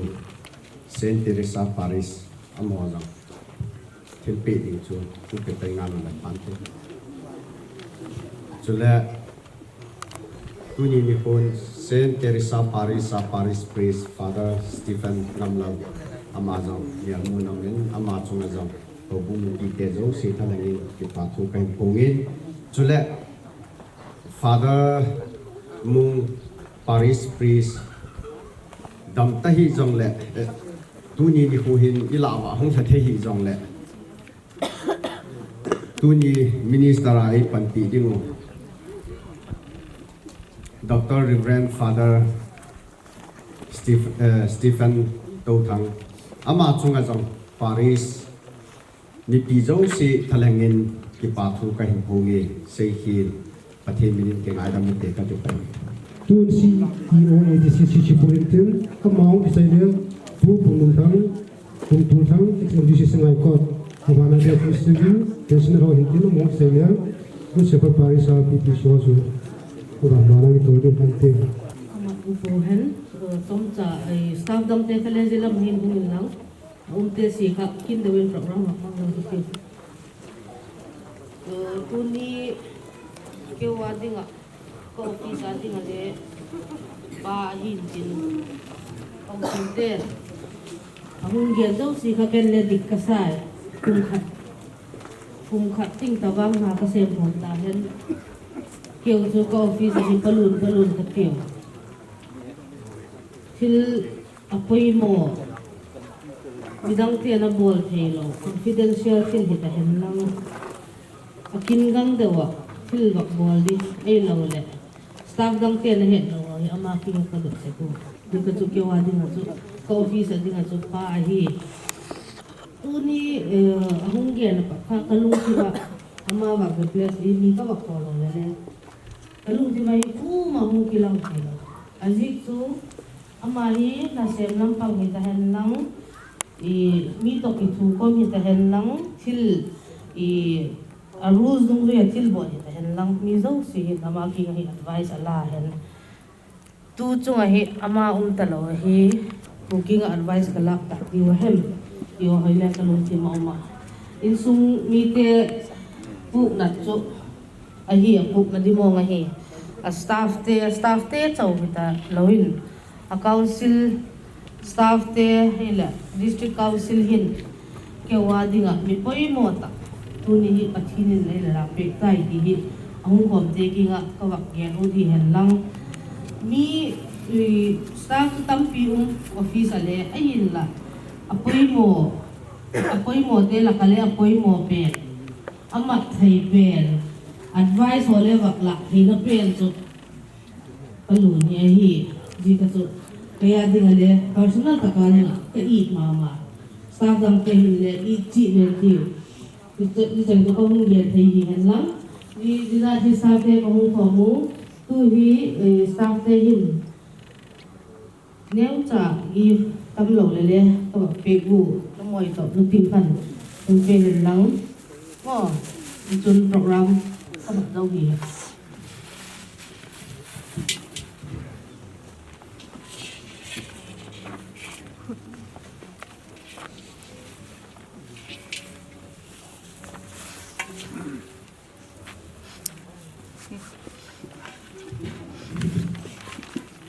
chắc chụp bà kìa hun kem tun hun pia jin fa chapa ko ka gen sa a tu ni kho sina ki chi hi mi hing te ding le te lo pen wa ya himale ge pa yawe pakai pasianin min khat be piu chu khat be sting hi chi pen ama thu pi tang tun na hi jin yawe pakai pasien chu ama san tang ba sang pen ka pe ma sa a dole tunin balloon hi anusiet aziata in sumite le akwa tuile aho bungte asun nawa eile kain sumite jong kasun pi hi chi hi sun pi tho ka po hi balloon hi masanga kamawa gen tingzo sen again ta mizai dam minun nem mismat ahia bita in kaki ho top now hi to November hapai sa tu in ha hi executive member kamunin hi kipa tela akipa sampen khan ka koya ko ni hi office ko honu kakimu ki ho hi atop na gan auma asi chi ka jan hi kapuna ma a himale wona rabang ma bol thelo ahi manin tuni huna ama tunga alung keile jong lung dap sa ya keile jong thu teng khat teng ni te ama mi henin chi za kon de kia na hun kong era hia tunia ama hi eton ta hi pa fel pa ching ginala ma zong saptom tela azong hi tua iza sao office ya 2015 elected ka hi apara kha palun hi nasta hi office rumai pai le zong kabsiam to ba na amma elected ka hi masang kasung pa ginjamong council office accountant hiya amma to ulun mang khulun hi ungam ahin KCL amma teng thum hi elected ka hi masang para hi kathei ahita mi hoi mi fel ahi dan leima elected ka hi nung zong office amma ruma kalut chenga zong hi mi zai da mama ilun le ki pa nai mai ipol le zong ki pa na odam onem miet ton ta misma o jile ibol ito da zo sia pa de le zai da le mi de si ni kwa hi recall le get hoi get pha thei dinga kha tunia pai khom ten zong tunin palun besan mali zong ilung sim chera ama tunga isi na hitui lon na le ka na hizalwa ama para hi tunia ama gala teng zo sie ama zala hi hagawa ki pa na hamon te to siap tha ding chi hi to hun to na ku se sin chin be pa yawe pakai ta ke din tunia pai teng zo si ama zalin thupi na tang hella upai khom teng zo se ta sa hagawa ki pa na hin ko jang ding ama zal mal som nang tele chi hi ki pa thu ka get na hi tam zo ni ki pa nge ke ho hi ECPA ka ke tin ABC Pensioners Association Touthang District kai bin kum sang ni le som se ya chu ka bol pa ni bin ti hi government na register ka ki bol khan chu hi ni chu le hi chi ka bol pen hi neu kha a ji chun si la ye ho pension hi so hi ki su hang na ding in hi ki ki loi khom mu ti kum khala kha bi be ki su khom mu ti i thi niu man niu le ki se ka mu te ti hi bom ti kana gyal hin hi chi tung yu chun kum se la hin yun la la hin ka ki khom li hin pu ka le khom li be ku khala chu le tu ni ta bang la hin thi ni le hin ki se ka na ti chu sum sang som to nam pon khana hi ka ki ba ji ba hin chu le i ji u lang lun hi ka kyon ba sab ka ne bin ECPA hin hi ba chun an thil ji dan chu i chan khom piu member khan kadam he tauna in ni pi din ti khan hong ki jin si chun ke bang chun ke je nge na ji to chunga chun na min member kha chun ko ha mo a thi an te ki ni wa sam chun chom kha jo jing hi tam ni ha ma chu ke ma Stephen Jangkholun Touthang ka he an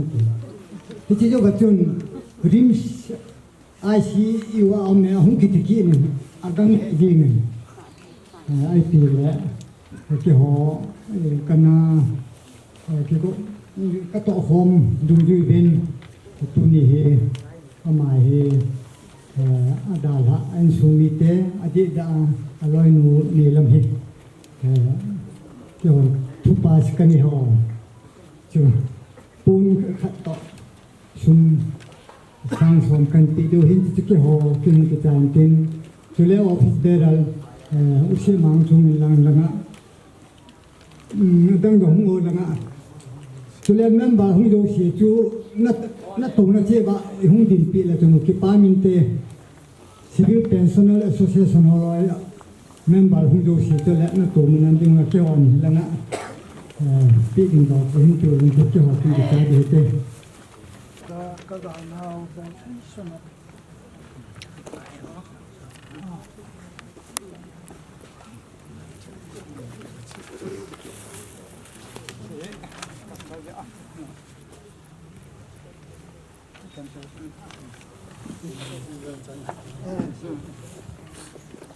tu ni ta bang chung thu ki se yo si na din pa ang tapu ni si aso jumote nga kan kitu may na ngai tim oi pu yang luni 1966 kumin suna aman class 8 simtan ken class 5 kasim aman class 8 simbang chun kagulhan non ki bang chat na lai hu chai chun ai cha chun na satan kan ni ki bang mon le chi ma sang yong chun ka ho wa hin baya ngai oyan na pin ina pan ama oya hina noi la hin baya nga kanau te ho mi tam pi educated even service mi tam pi isi ya hi oi pu yang hun chung la hi ki pa thu alum dam sa chung ja sei lo the kai a ka si he ka ki pa ai chan ni lang sot pi thong ki mo hun ni lam che pa evangelist ka Russia na tugen ding na ko wa athu pi ding in ban kam che ya ako ten hi da kau thum vel da kau thum sung ban kam nok dan gen ding in alamenu a ina le evangelist pun ban kam ti hi hi chi ju deu he chi om lo na mun hi chi ni asar ban zo hi pi che hi to mi mun ju na ang patient u Stephen Jangkholun hi ai huayin angai hui kasawa ama hi Gutsifat Parish le St Mary Parish aki khen masang hi Gutsifat Parish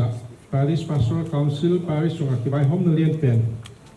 Vice President phabe pun phabe khatam phabe khatang na pu sa to ching le General Secretary chung ana hiya tang na zo si hat tom khan to na ding wa ya bang ma zo si hi ama le tana house pu ngam thap te hi itui hi Gutsifat Parish langa chin kana ki pol khom wa hi ama loi lam kai nai hi Parish ya khang towa St Mary Parish ang pi chin ta chiang le St Mary Parish le Gutsifat Parish hi administration tu ni lang ki khena talang azong hi akhang toma ma hi chi the wa ki pa pi wa hi ta ji tu ni in Stephen Jangkholun in angom lo san tung tanga ki kim the si na le jingkal da giat le chila ve din thu the ya ta nei ki kai phok ding hun jong om lo meeting hun na ding hun jong om lo in emergency in thakada ki we ding din mun au ta jin chin hi om pe pe khom the kang pe khom wa na Parish priest and assistant Parish priest le haile na Franciscan Clarice congregation assistant of the hi in Parish Pastoral Council office bearer hi in unit lamkai le mi pi le women society youth wing te tan pha born in Gutsifat Parish pin hi kasun thu kaplo wa hi ka it thu jong kaplo wa hi Stephen Jangkholun hi amin jong Stephen hiya lai siang thawa New Testament ai namu bangun mangpal Jesus Christ adi nga hi martar masa pen jong na hiya to ama bangin hi ama hi etela lo amasa ana hi na tamama tunin pasien dada lawen hi COVID-19 jia hi Catholic community Gutsifat Parish le St Mary Parish adi COVID-19 jia hi ang season masa pen jong hiya to chiang le ke na muran in hi ama hi evangelist masa pen jong Gutsifat Parish le St Mary Parish ki go ma hi evangelist masa pen jong hi evangelism langa jong hi diocese level hi training na kuana nasata in hi igam sunga pasien thua evangelism nasata na bola mitam piten hi khanto na hagawa khanto na mu hi chi hi kam kon doyelen banten hile tuin ama alwong dap sa hi mu the tham the rom sina le kai naw ka sun naw hi chi the jung na dingin bol the sun chin hi Parish Pastoral Council member of tem tok tanakang pe kom diwa walai san kadin alwong takrum oi de hi ain sung mi te ho bum mi te hin akwa pui ai la ngai zo sia pasin hamon nang ta hen aman hi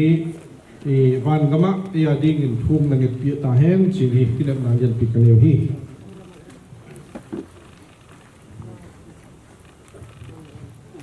cầm tiếng khất cái nuốt mà nói xem muốn lên Stephen Jangkholun khi mà sống lại hi vẫn đi sắp cái nuốt đó khất hi charismatic pota morning ko lại hi ni về thì khiển lồng lẽ pe ta charismatic cái gì hi you now ten born again you born again tunga here thagau sing thawa hinna to chele anina amahi he had a great devotion to Mother Mary. Pasienu Jesunu Mother Mary tunga heza tapna sang nin kathaya ya groto jong abola local sa ahong sunga jong groto abola tammi hi tu nai kanggenut poino ya twajen amma hi bol gen tunga charismatic chi hi hagau sem tho ahin na hi hoi ta jang hi chi poini tu na ka gen nu ki pa nge ta dei la pi ho su na ki pa thu phong le pa cha wa bu cha ha te ni tu minister of public health to the Father Stephen Touthang kuma pa ki Father Stephen chule 25 Paris priest by him chule holam ka ho yo se ke ti so chule sister te hivin chule tuna hichalaya palun ama lung dam sa up dinga chule insumiti ho sil hamun sa dang kalson ule naw te ho yo se ama sa pena ka say nun si Father Peter Hokip ama hi twa hi Archbishop's house in Fala umahin aman ke hi ka hung jolo dinga hi sun insumite wa ko mahin condolence message in the pin kalung hem pina ke min jong an tin hi sun insumite wa yo si chunga sama sa perin Father Peter minin lung hem pina kai si chule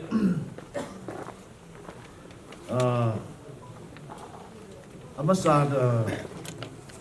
kasi non pen chile palun hi ka palun hi ke ding ayong in ke yong insumi ka hin chule ama chunga hi thingta sei chun ki pa thu yong hi insumi ho ko mai ki pa thu yong ka sei nge lo hin ama hin father jila ka chi lai pe na hi brother ka hi lai pe na ama ai na support jing hi chule ka kho ka pe nau te yang ka chen lai ba pe na hi kada mo yong le amoy na ka lam kalanga ki jana khong yong le amoy na kana pan sa ye hin chule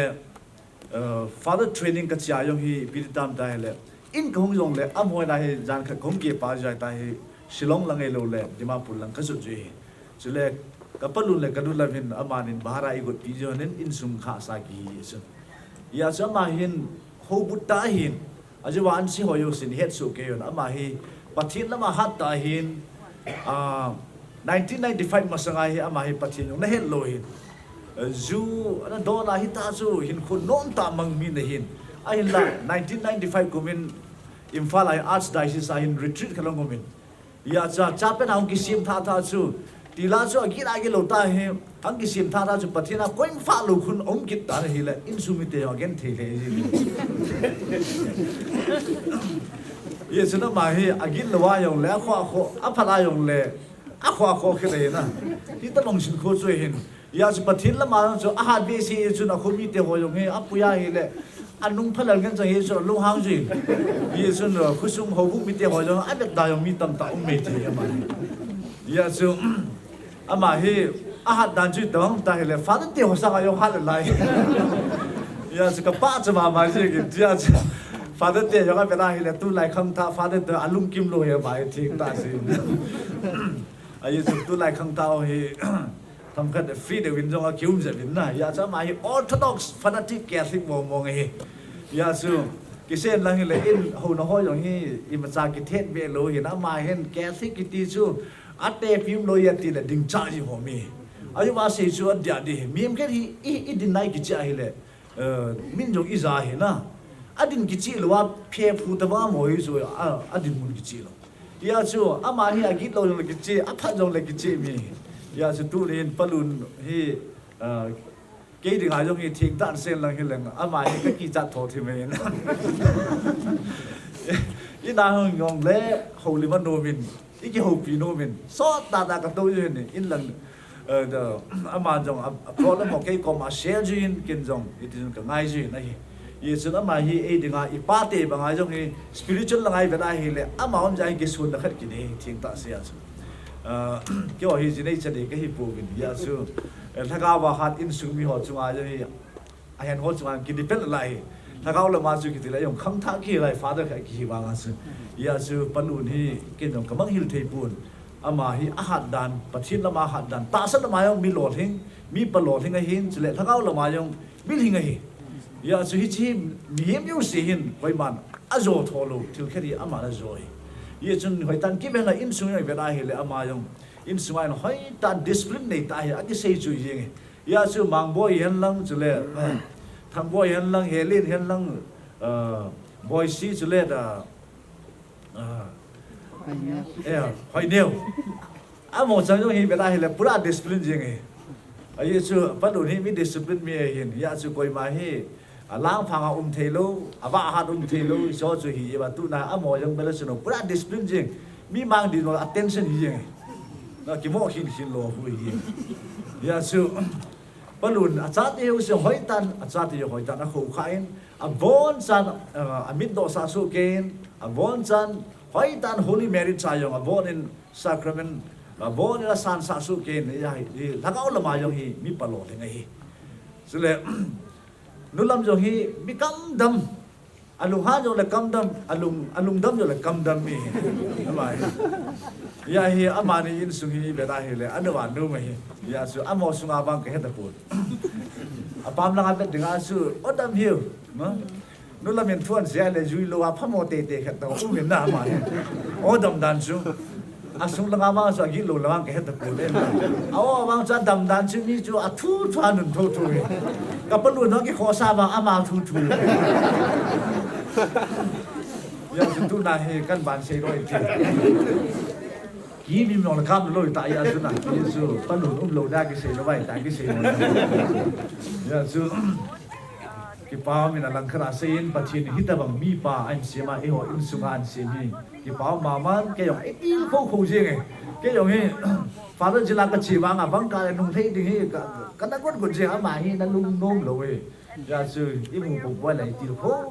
โคเจงยาสุเพียงตั้งกิเซเลอามาโฮตบังอินสุงาถ้าเราละมาหาดมจายองฮีลังคราปัจฉินพัทธิบุนักิจาทีบุยองกิสุยอามาอันนี้สิมินจงเกดิงกตาวปีอินสุมิอนตาวนักเกียรโดสิงอติเยสุนมาจุงาเฮอันเวลเวลินกินกิปาทุกเซโนเมนเยสุปัทธินอามันอัตโตกะฮอยสิปัทธินอปีดิงไงเยสุตุไลในฮอนที่ฮอยสิมูลสุงาคุดิจีบินอัลลาสาบุป้าขอมาจุนไตทีบินน้องอามาให้กิจิมเลยกิเขียนโลดิมกินจัดเยสุอาจจะหัวมันไอ้หินลายคำสักคำหัวมันป้าก็มาทุ่งตายกิสิแล้วมาทุ่งยาสุตัวนี้อินสุมิเตหัวยังอีลุงเฮฟโลดิมเชงตาเสียสุมังโบอยากกิเป็นซาดหอยเนียวจังเกยหอยตาหอยเซตเลยตากิยาสุอามาให้อลังขันกิเซนันเลยปัจฉินน้อยที่โกยตายยีสุลุงเฮลุงเดียวดาริมันสามตะปูอีบอนสเกบาอีป้าบินอีทิลโคบาอีเก่งอดิงเทียอีบอนบาอีเสียมวยตายยาสุตุนาเฮปัจฉินจอกปัจฉินคมจอยกิปาพิเศษดิ้งมีโกยตายยีสุเกมาใส่ลาเป็นนาสักกิปานักเองฝุ่นโดเห็นบรรลุที่มีปัลลิงเซเลนทั้งเอาละมายงปัลลิงเซเลยีสุปัจฉินพัทธิบุอินตินอามาจงเอหอดึงโยสิมตาอินตินจะเละดูน่าอินสุมิเตียก็มากระเสนุมสุพิฮัมได้เละปะกายสุคริสตันจอห์นกอสเปลบุกสมเด็จจามทุมาคุปีเสตามได้เละเกมาฮีน่าหอดึงมุนเซมาจีกฮีมุนเซมาจีกฮีกังกิดดึงน่าหอโยเสกังปุยดึงฮีเอติอันนั้นได้เละปะกายอยู่ยิสุคริสตันสุนะอาหิงจิงปะทีนะหินมุนเสียมใส่เละอามันไอหอสุหิงโกดึงเอายาสุมุนจุงลาจูสายอามาทุเรลานีดานะอามาทุเรลาจุยปาจูอามาคอมจุทุ่งเตะดิ่งยาสุหอยกิสุนเลโลดิโมยาสุอีกิสุนเลโลดูเนี่ยอีป้าวินอีดาวหายงเลยอินสวาฮีไอหอยถ้าก็ว่าอีป้าวินจุงละงะตู้เห็นเลสิจุงอาเห็นอามาอีตาวเปียวเดจุงละงะสุอามาปังเดียฮีจุนลุงเนียวนดิ่งประจามป่วยจุเลยถ้าเขาทวินสิจริงมาเห็นเลยแค่ขันลอยมีอัตมตาฮีเวสต์ไอ้เรื่องยุโรปอเมริกาละไงสิละประเทศตาสิลมีตั้มตาตานี่เขาอินไกดิ้งมีกี่หมดตะปุยอาเห็นเงินซ้ำโอ้ฮีเขาอินนักไกดิ้งเลยแค่ขันลอยนะทุกใจเห็นเลยสุดเลยสิจุงอาสุมีหิมสุดถ้าเขาเนี่ยหรือว่าเห็นเลยอีเปียประเทศเกี่ยวดังจีอ American doctor khamen physician ama hi thakau hi miem te in soul ki te jo thakau hi anei ham nei lom ti ama proof of all no meni doctor McDougall ki te pa hin bia bol tam ta hele miem te in thakau nei anei lom mi ama ki khada test bolin hospital khala hin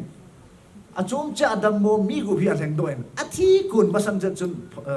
sel na balance ki aman asimin is a balance as at the ne ele achum chuma na thi ke kha choi sai bia na ke kha ti bia na to atikon ho yo si hi ama hen aten a wit du ji chum a wit aten hi le hi chi mi gu ho chu dam mo na chum cha dam mo ho yo si atikun chala so wit aten hi atia hi le athi masang chala ate ho chu a wit a ji do en ang thi jo chen ate ki ne hi le I pya ki him da hi chi gu ho yo si 21 grams a ki hi adun ta hi le chun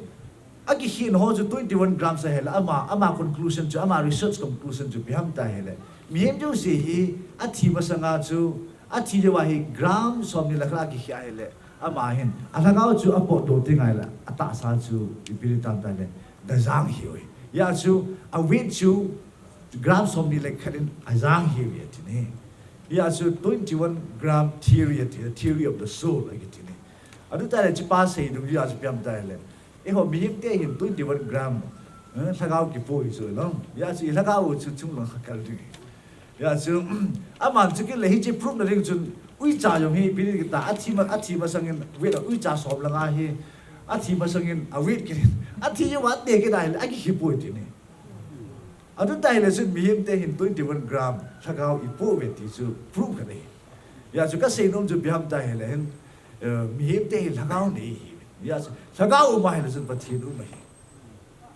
Ele pathin ta sun lo sun pi ki tam tele Blaise Pascal the French scientist philosopher aman PSA ki tam tele ihin lai se mai pathin ta sun ni go hi pathin I ta sun ji ni ko ta I thi yu teng le pathin nom ta lo wa yong le amang pui na pathin ka ho ya chu ji ni ko ta ka thi ya pathin om yong le akimang pui tu ne ka ta san lowa jing ni ku ta ka thia pathin nom khai le thil yo si ka man sa tai ele tu ne chu ka ta sana by chance jinga pathin nom khai le ka bang khai ti chu ya chu pathin ta san phut chu a phai ti chu man naum pui ti chu ya chu pathin ta san cha te hi win tu nai pathina I kingam deu pathina kingam te su pathin al ha lo ni na ele tu la ya chu pi tam ta hele nangin pathin na asa lo hele pathin no ke ina asa ning lam piu lo chu lo ya chu pathin na asa ki ti chu pathin ama chu na asa ding he ye chu ki so bi pau Condolence Jangkholun ama yo he pathin na asa bi kha hin ya chu ama chu pathin alaga alenga ma ding a ko hi ye chu in su mi te ho yu tu na he ilum ne lo de ama ding ai taw de pathin le si chunga a bol khila to khilo si ngai da min tin ama koma lumbun na cholu na pi tin chule ajawa insumitian mang boy no satan yesun aman ke hi mi pha ke hi poi ki ti su ne deu su ke thi go ma hi sin ki ti mi thing tam tam hi su I so I can nice ki bol so ho bungin commission ka no su commission ka din amo hi ke thi go bu su ma hi hin ku thing ma ho hi min avera hin ku thing mo hi study abo la prove Hoi ta investigation ki boje wai canonize ki boje so na canonize yo sin meeting ki so sai hi chi meeting ho yo si hin ipi se tam ta hele mi him kan lagau ka de ye na ke hi meeting ka hin ke ma hi lagau mi ka hi ta hele na lagau mi ho hi chi meeting ke thi ga meeting hu so yo si a hin sung ba hi a mo hi mi pha ki ye lo chu amo hi lấy sự chung ai cái mai the worst sinner cái thứ amo hi cái mai John sự chung nung pen le bi nong sự sa John sự chung nung pen ta ki hel do hi chung mo adu ta hi le a hin lai sa John pha ki hel ba chu mi thi hi lo chu cái hin lai sa ke thaka wa ka din a mi yong hi ti ka bol pui ti pa chu lo fa sai pa yong chu ho na ka tau pa yong chu ken John sit ka bol pui ti pa chu pa thin ma ya chu thim chang lo hi chu ya chu mi khat sun ka thing e ta ke ma hi pathina ka de ki ta la hat lo ti nai a farasai hi na pa chu po ne ya su pat lo ne last word sa nhưng mà mang boy nó sẽ bằng ai chơi tam cái mà hi mi phá cái hi bôi tin nó phung in cái chú one of the indicators of holiness mi mình cái mà cái team tai cái chinh tai cái ball thi tai cái tai cái ball thi này rồi ya chú cái gì aman á sẽ chú á đi team cái chân lâu mi team cái chân lâu hay là bắt team cái chân này aman lấy aman team cái chân chú team lâu ya chú bắt team aman dùng cho nó pin tin tu ni bon sa yang ki khomo yu sin ingai lu na jang ki khomo yu sin ama dinga thum na inei piu chu in sung ti lu mun na ding le ama na gao cho lu la thum na inei so i ho dinga thil lin pen di bol lu so i ta ki su na belen in sung ti ho yu si lu la ma hin chule naw ti ho yu si le na bon sa gen kin dong ta lu hem na chi bei no ho yu si chu ma a ge na kin pu be ai ki pai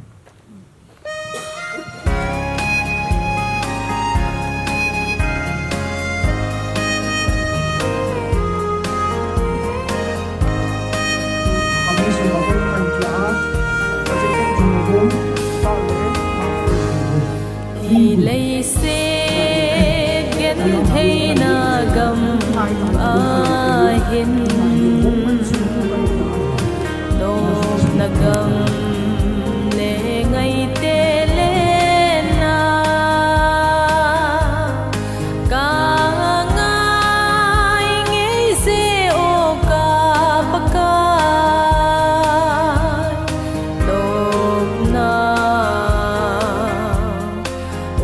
lâu lấy na gam nô ca ngài dê na lung xê ki nê min xịt lệ kim na gama ca mong dâu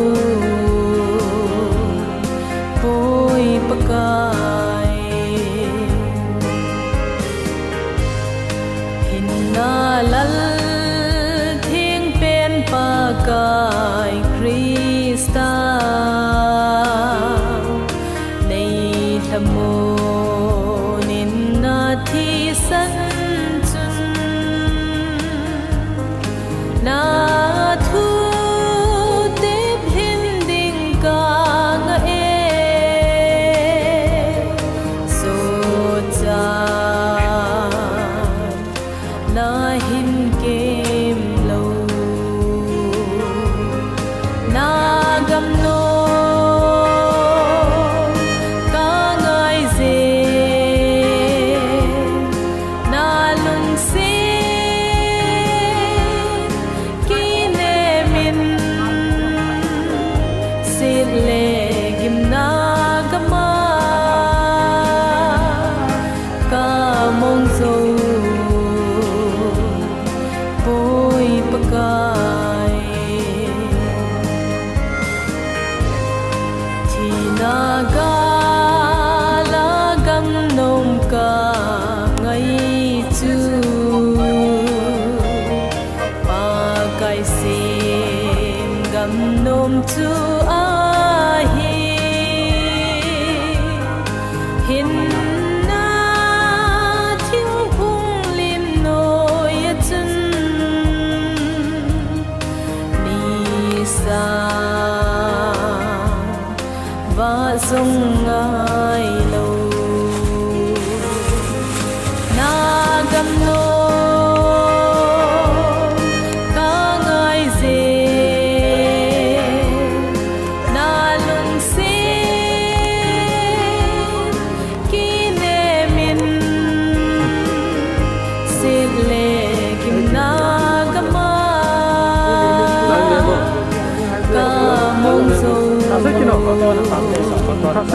Boy pakai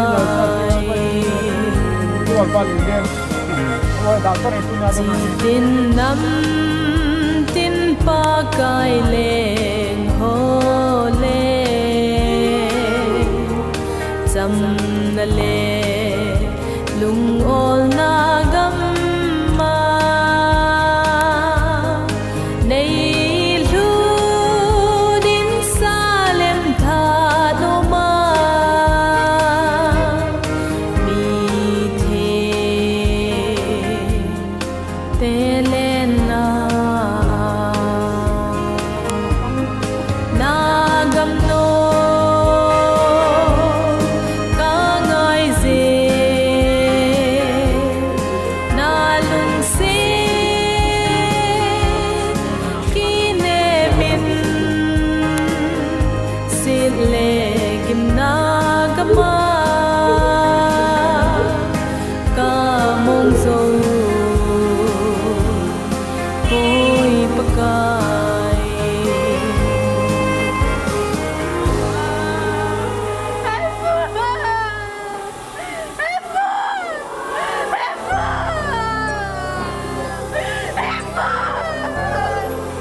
Pakai Krista nama hana di tunda Jangkholun dalu zalin.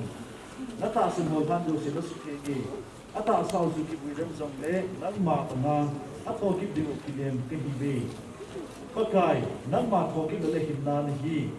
Kasupiu pas di Jangkholun nang ma lopi ta na kai thuk kasi. Kecil hana nomin coluhen.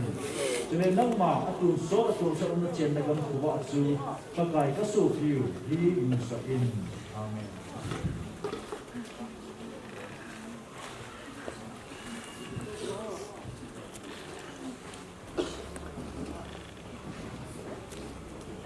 hát chung pa bathinin iso bi pau hi che le se hin khwa ko na ama hi nga akai aki ko hi ta zin adom nam sa hi aki sim na le bui ma bui tau hi thina ko na thuk do ma se tem chu krista hi che ti thei mang thei ita sau hi ama atabam lo pi ta a tholo fit ding su ita su we hi chi chun hi chi iso piu was Stephen Jangkholun pakai pura kilo hiutin pakai sin ama gama cheng dingin kisan lang nunu nile ata sa ki thoro sakit tahen amen iso bipau pa Jangkholun dingin pakai su krista ko mata hiuti aman ke ma thokin na hinna ke hi ko hile ke ma i ta sana chun tun sot thila jong amu lo hiu ding hi ati pakai nang ma jong nagol pa la su sa thi sun na ka ding hi hita lo su ke ho jong ka ka hi be ei hen bi ubin hi che ta sana ka ta na sangit pakai sin pakai ka ta pakai ka ta na sangit ati ho kinna na pi bangin ka so bi pau jong ton so din kim lo pin pakai ka ta na sangit Iti ka so bitaw, so ting na chang sa hikay. So chan na thaw kin sa hikay. Naka muting ke to kiloy kong sa kan. Bakay nang maday nang luwa chon na so bitaw di nga patana sa amin lang. At chon sin ho yung sidong haydamin. Nang man atas ako na nang machati yung sito kiloy kong sa hin dun baka yung tele. Namiting ke yung sito kiloy kong sa hin. Pakai ka so piu hi tun sot cho du na pi chile nang ma ba ama chung ba chung ta hen pakai ka sa ta chi ni ke pakai hi che ka so bi pa pa Stephen Jangkholun dinga ka ta no sangin nang malum lang boarding kanong ta mi a hi jein a bol khil a to khil aum kha ta jong le lung se ring hai damin Krista atasan jala su Krista atasan leniyo sito tikung kat anahi ahitai tun ngayon na puto na din selin na bantil kele namiting teto at sin kong na din muna chun pulutan kapag Jesus Krista minamang tao hi amen ibon saling pagkay tao na ibanam kapaw namitilahan nalilunghan Mahalan Muslim Bangin, Redan Muslim Anisya kami Kopian Ini, Ketua Atas Kami Kemun, Kehos Kehormatan, Kehormatan, Ketua Amin. Iso bitaw pa Jangkholun ama, lu Mary, to kinaya ni kumihi, ipakayo Jesus nuhi. Aman at Yesus Krista, ane watena. Awayan kejelasan asna hati dan geti kos di dan di azuyani aman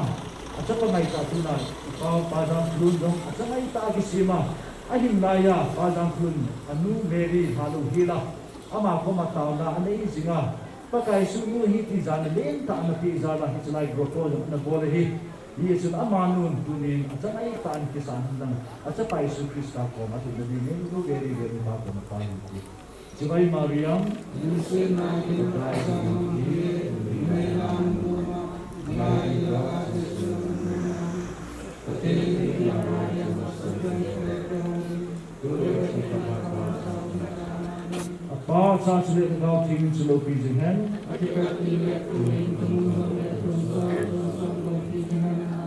Pakai senam pihan. Acu lupa berciring isopi pau pas Stephen Jangkholun. Jodoh na pitahan apa sa sulit sekal ciumin amin.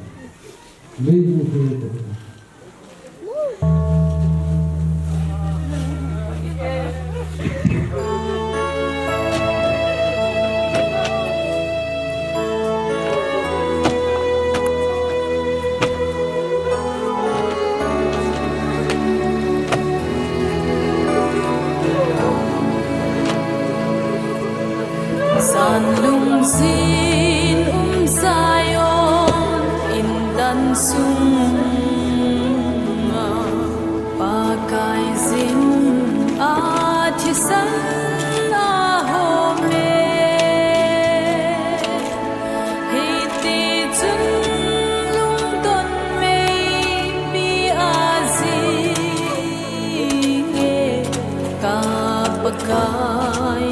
se a kap me o nang ho Jerusalem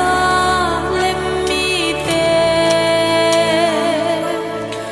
alung se na chan chu he zingun na zo se adam sa ze chin alung gon na chu hai lo ze nung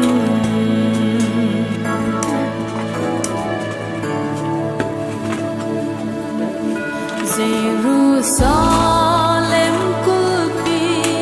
kulpam lam ma him gau thi da nahi poi ti vin o hin ve tim tan kal pari dham chu mi pila akpa kai kamu ilen khom lai gel do hetevin tu hin van do wen akivanin je sami theng te lawan til ten kong pi la ba ja thon meilo min apui to ta ve isu ve pau Stephen Jangkholun i ha hi tapon asim pa pathina he tai ngelu na cross lim apa acha chele lagau thing minin amen hepa jan ha pana ka jan ha pi tu a ka koi do na cha pa hlan man hi le se chi nai tapang khang dong hepa asu setting asu mang de ha to on lagam len ta khan ne na kom pang tau ge na hi hichalai hlan mana ko na na ta pa hung thowa wan do wa kiwana meilo man mi thing te to khong pi la ba ja thwa nong lam to ne ring jong chu pakai ka gal do na ven kalung sung wa ki pa na ka de ma ven nang man lungmon ka pe na heve ke ma pe hi wan noi mi pe to kilo poi ti chu ada la ajia cha a kho ve nga hu mi te ho hi chala gau di ta chu piring le hamon na di ta tu hi chu kho sunga am sa ni no ka ma kong taw ki na hi mi hem ka hina wa tu na ka ki man cha na wa ka su khel ka bol khel ka sei khel ho jang se ngai dam nei chana wa ka ger kha ho le a ha pha ka ngai to ro jo siu na ta pa de ta na wan ga ma analam to na dingin achi san theng ta the mei chano ka pa ka Yesu Krista na me na ka hong ta wa hi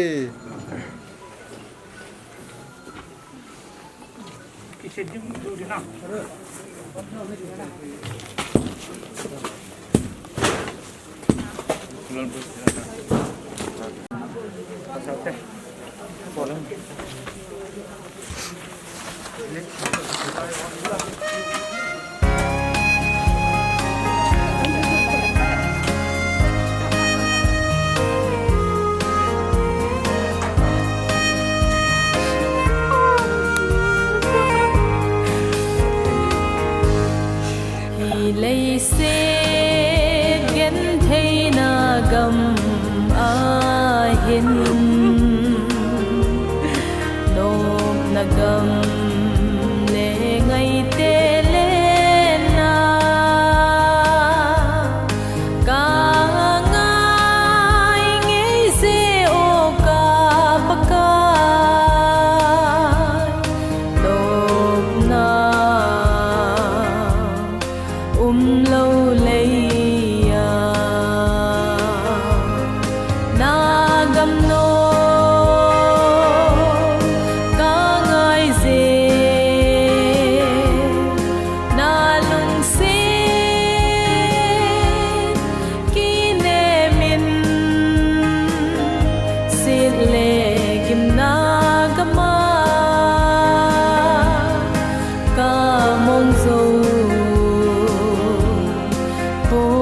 pakai hinna lal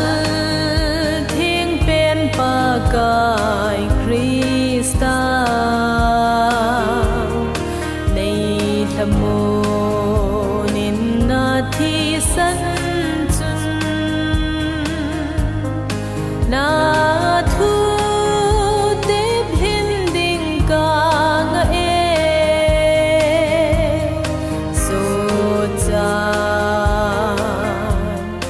na hin kem lo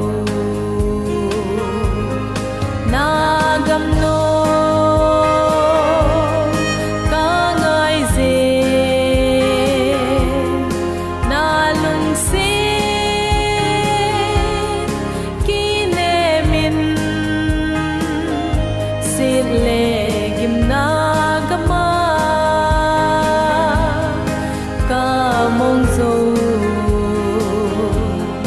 bôi pakai thì naga la gam nôm ka ngay chu pakai sim gam nôm chu a hi hin na thiếu hung lim nôi chân ni sa và sông ngài lâu na gam nô ca ngài dê na lung xê ki ne min xê lê kim na gama ca mong dâu bôi pakai chỉ tin năm tin pakai lên hồ lê chăm na lê lung ol